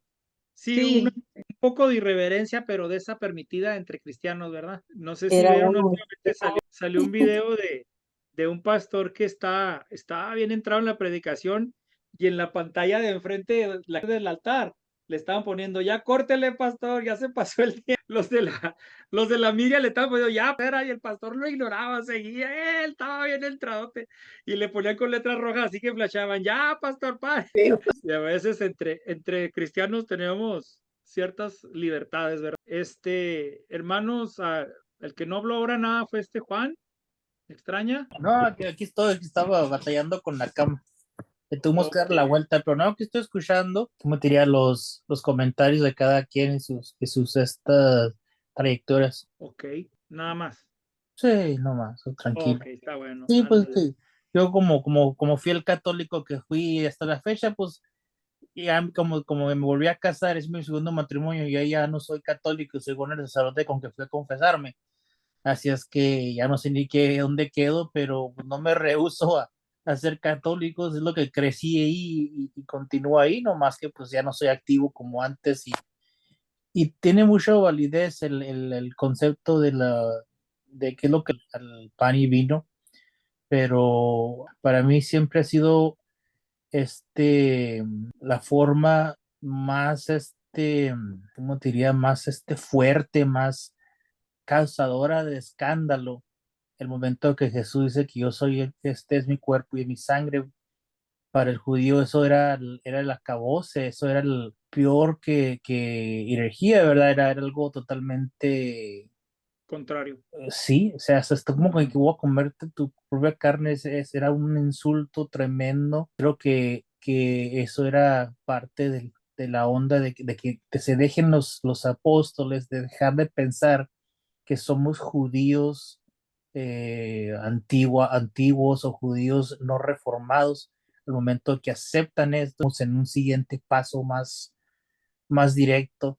Y ese siempre ha sido mi concepto de cómo lo miré, de la fuerza de esas palabras.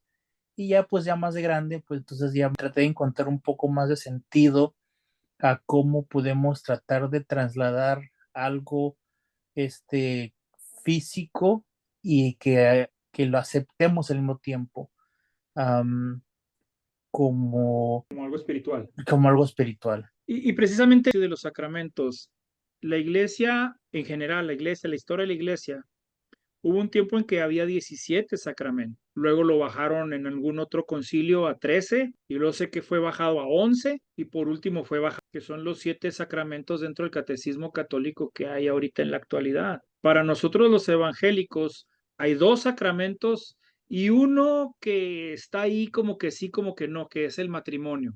¿Por qué? Porque hay quienes no se casan. Entonces, el hecho de que no se casen no quiere decir sacramento. Por eso no lo podemos generalizar, pero lo que sí son generales dentro del pueblo cristiano es el bautismo y la comunión. ¿Y a qué voy con esto? A que tú mismo estás diciéndonos que el acto dentro de la iglesia que se supone que te acerca más a la presencia de Dios, que es la comunión, se te ha negado. Y es algo que hasta de alguna manera se siente, no sé, incoherente Sí, es algo o totalmente injusto, estúpido. o Sí, injusto.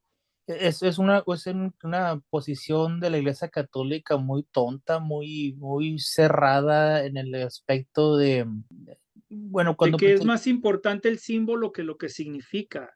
sí, Es más importante, como le dijo el Señor ahorita en la palabra que nos leía la hermana Vicky, es más importante el sacrificio, ¿verdad? Les dijo Jesús, el sacrificio Que la obediencia. que la obediencia. sí.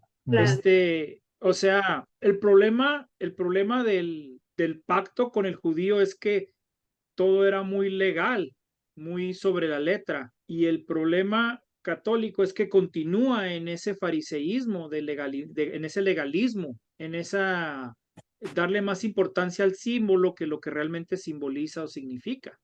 Sí, sí, a mí se me dijo que no le pusiera mucha atención lo que dijo ese sacerdote, porque ese sacerdote no tenía, obviamente, el don de gracia de ver las cosas con tacto y amor.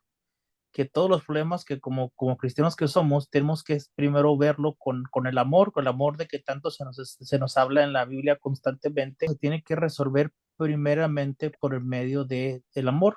El amor al prójimo, el amor a tu personaje, a uno mismo. Y este sacerdote, al momento de hacer esos comentarios, pues demuestra que no es amor, simplemente esa es la autoridad y se acabó. Sí, Entonces, está escrito, o la ley como está escrita dentro de sus dictámenes, pero también muestra otra cosa, Juan, de lo que estábamos hablando, cómo una persona que no ha sido casada puede saber lo que pasa dentro de un matrimonio, lo que uno vive dentro de un matrimonio.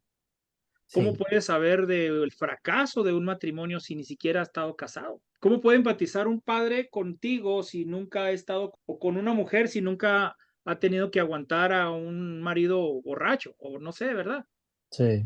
¿Cómo puede llegar a la empatía total y absoluta si ni siquiera lo ha sufrido en su propia, lo ha experimentado? Entonces, ¿qué hablábamos? ¿Cómo hacernos griegos y judíos con el judío?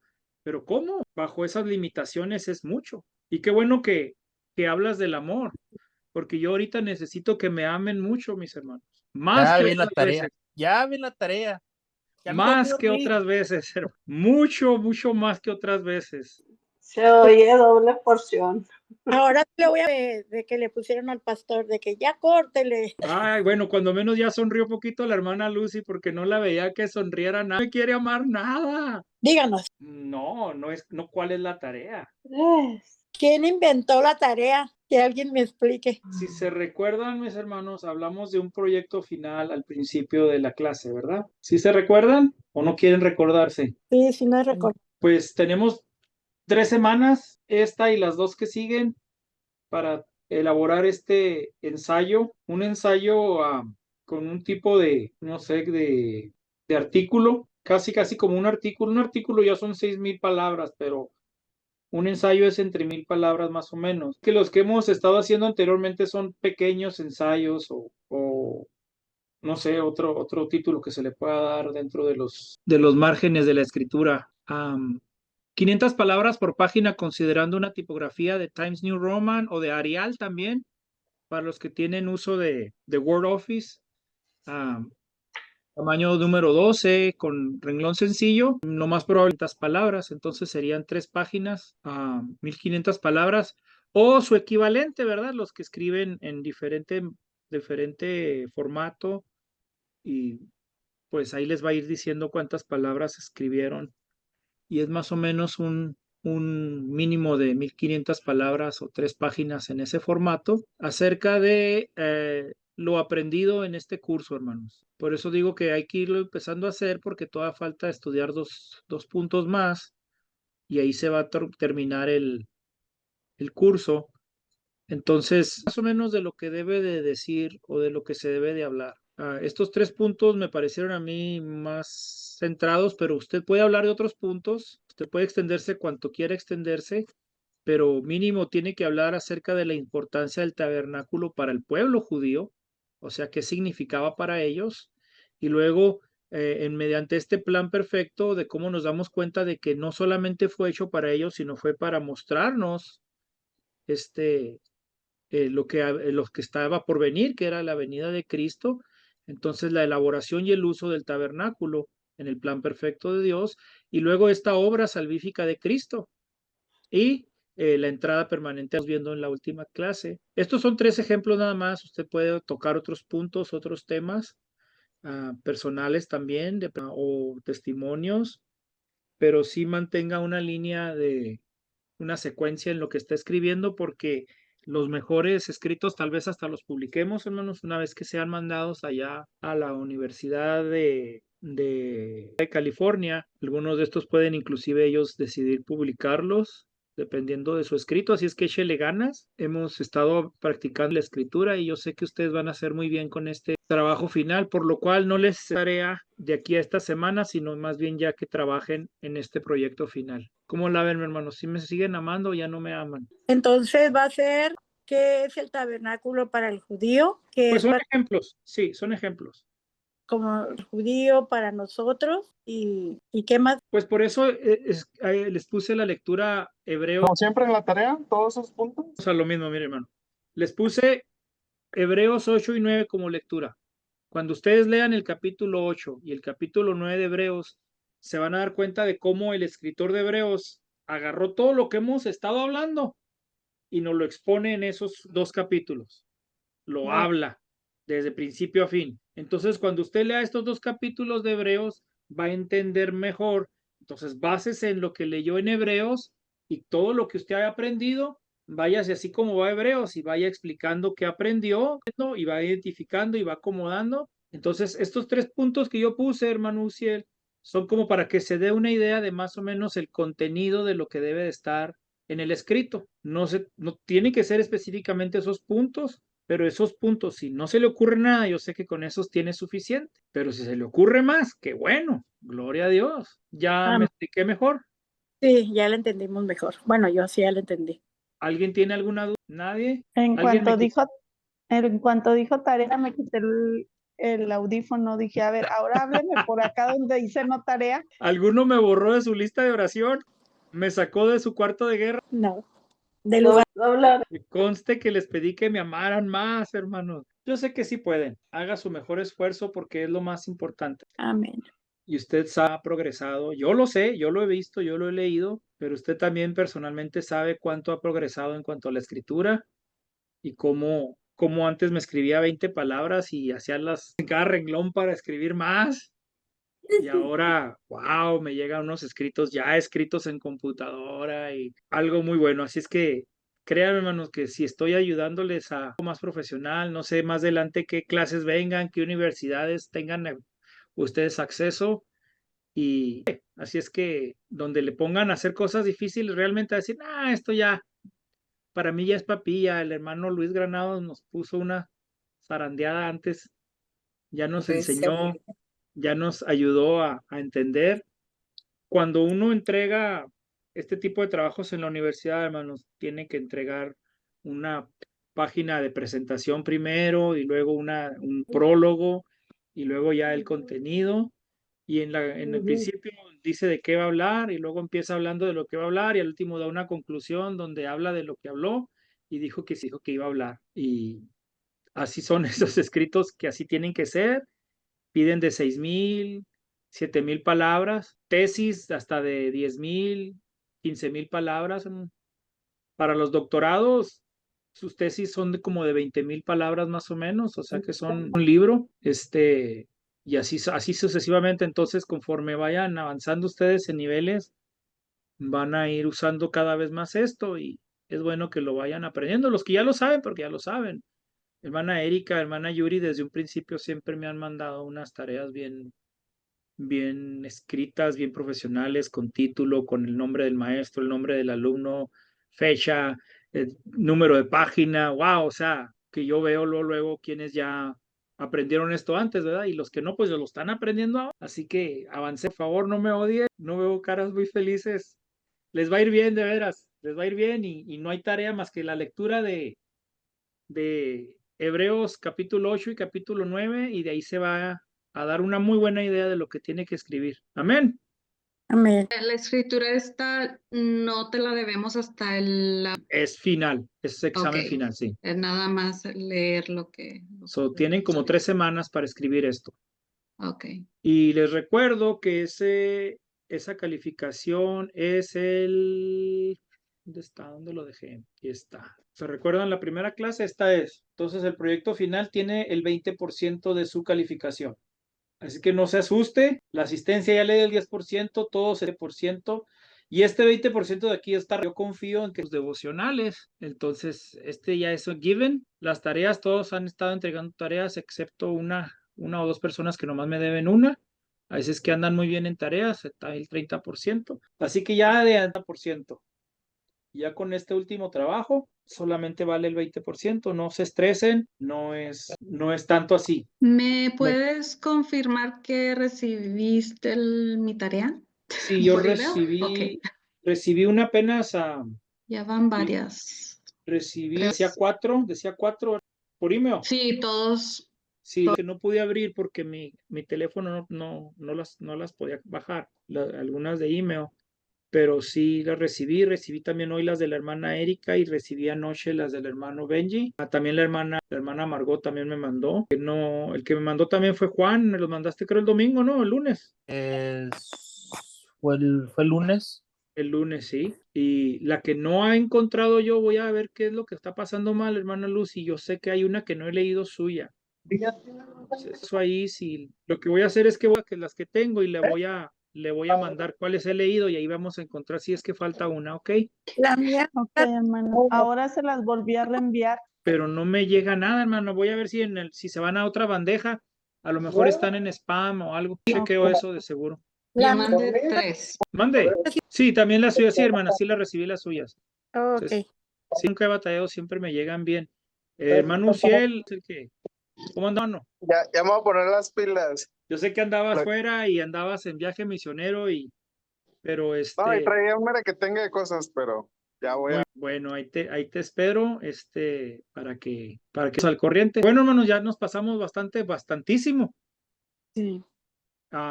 Pero gracias a Dios por lo que hemos aprendido. Ojalá que le haya gustado esta clase. Vamos a orar, hermanos, y a despedirnos. Gracias, Señor poderoso, Padre divino, porque tú eres ese pan, Señor, que nos da tantas cosas y nos ofrece estar saciados, Señor. ¿Qué puede haber en nuestro corazón que tú no puedas saciar? ¿Qué falta o qué vacío puede haber que tú no puedas llenar, Señor? Y nosotros en nuestro intento de llenarlo podremos buscar cosas vanas, cosas que no perduran, mas tú, Señor, nos ofreces cosas perdurables, tú nos ofreces vida eterna y agradecemos, Señor, que desde un principio tú pusiste esta mesa, estos panes, este incienso para darnos a entender qué es realmente lo que tú ofreces, Señor, como Dios, que no merecemos y que nosotros tenemos ahora entrada a ello, que nosotros podemos obtenerlo sin ser merecedores, Señor, por la pura gracia de ser llamados tus hijos. Gracias, Padre, por eso tan grande. Te pido por mis hermanos, dale, Señor, un sueño bueno y placentero. No permitas que se estresen en cuanto a tareas ni trabajo, Señor. Yo sé que tú a cada uno nos das el tiempo y nosotros como mayordomos lo debemos de cuidar y usar de la mejor manera, Señor, para que puedan distribuir su tiempo de manera correcta y puedan cumplir con este trabajo, Señor, porque a fin de cuentas la gloria siempre será para ti, Señor. Tú eres el que nos da todo y tú eres el que recibe todo de parte de nosotros. Así que dales una noche placentera, un buen descanso, mañana un día más de labor, de trabajo, Señor, y prepararnos para el fin de semana, ir a la iglesia y unidos como adoradores que ya somos, Padre. Jesucristo, y a ti sea la honra, la gloria por siempre y para siempre. Amén. Amén. Amén. Dios me los bendiga, mis hermanos. Amén. Bendiciones. Cualquier pregunta. Hasta luego, buenas noches. Buenas noches a todos.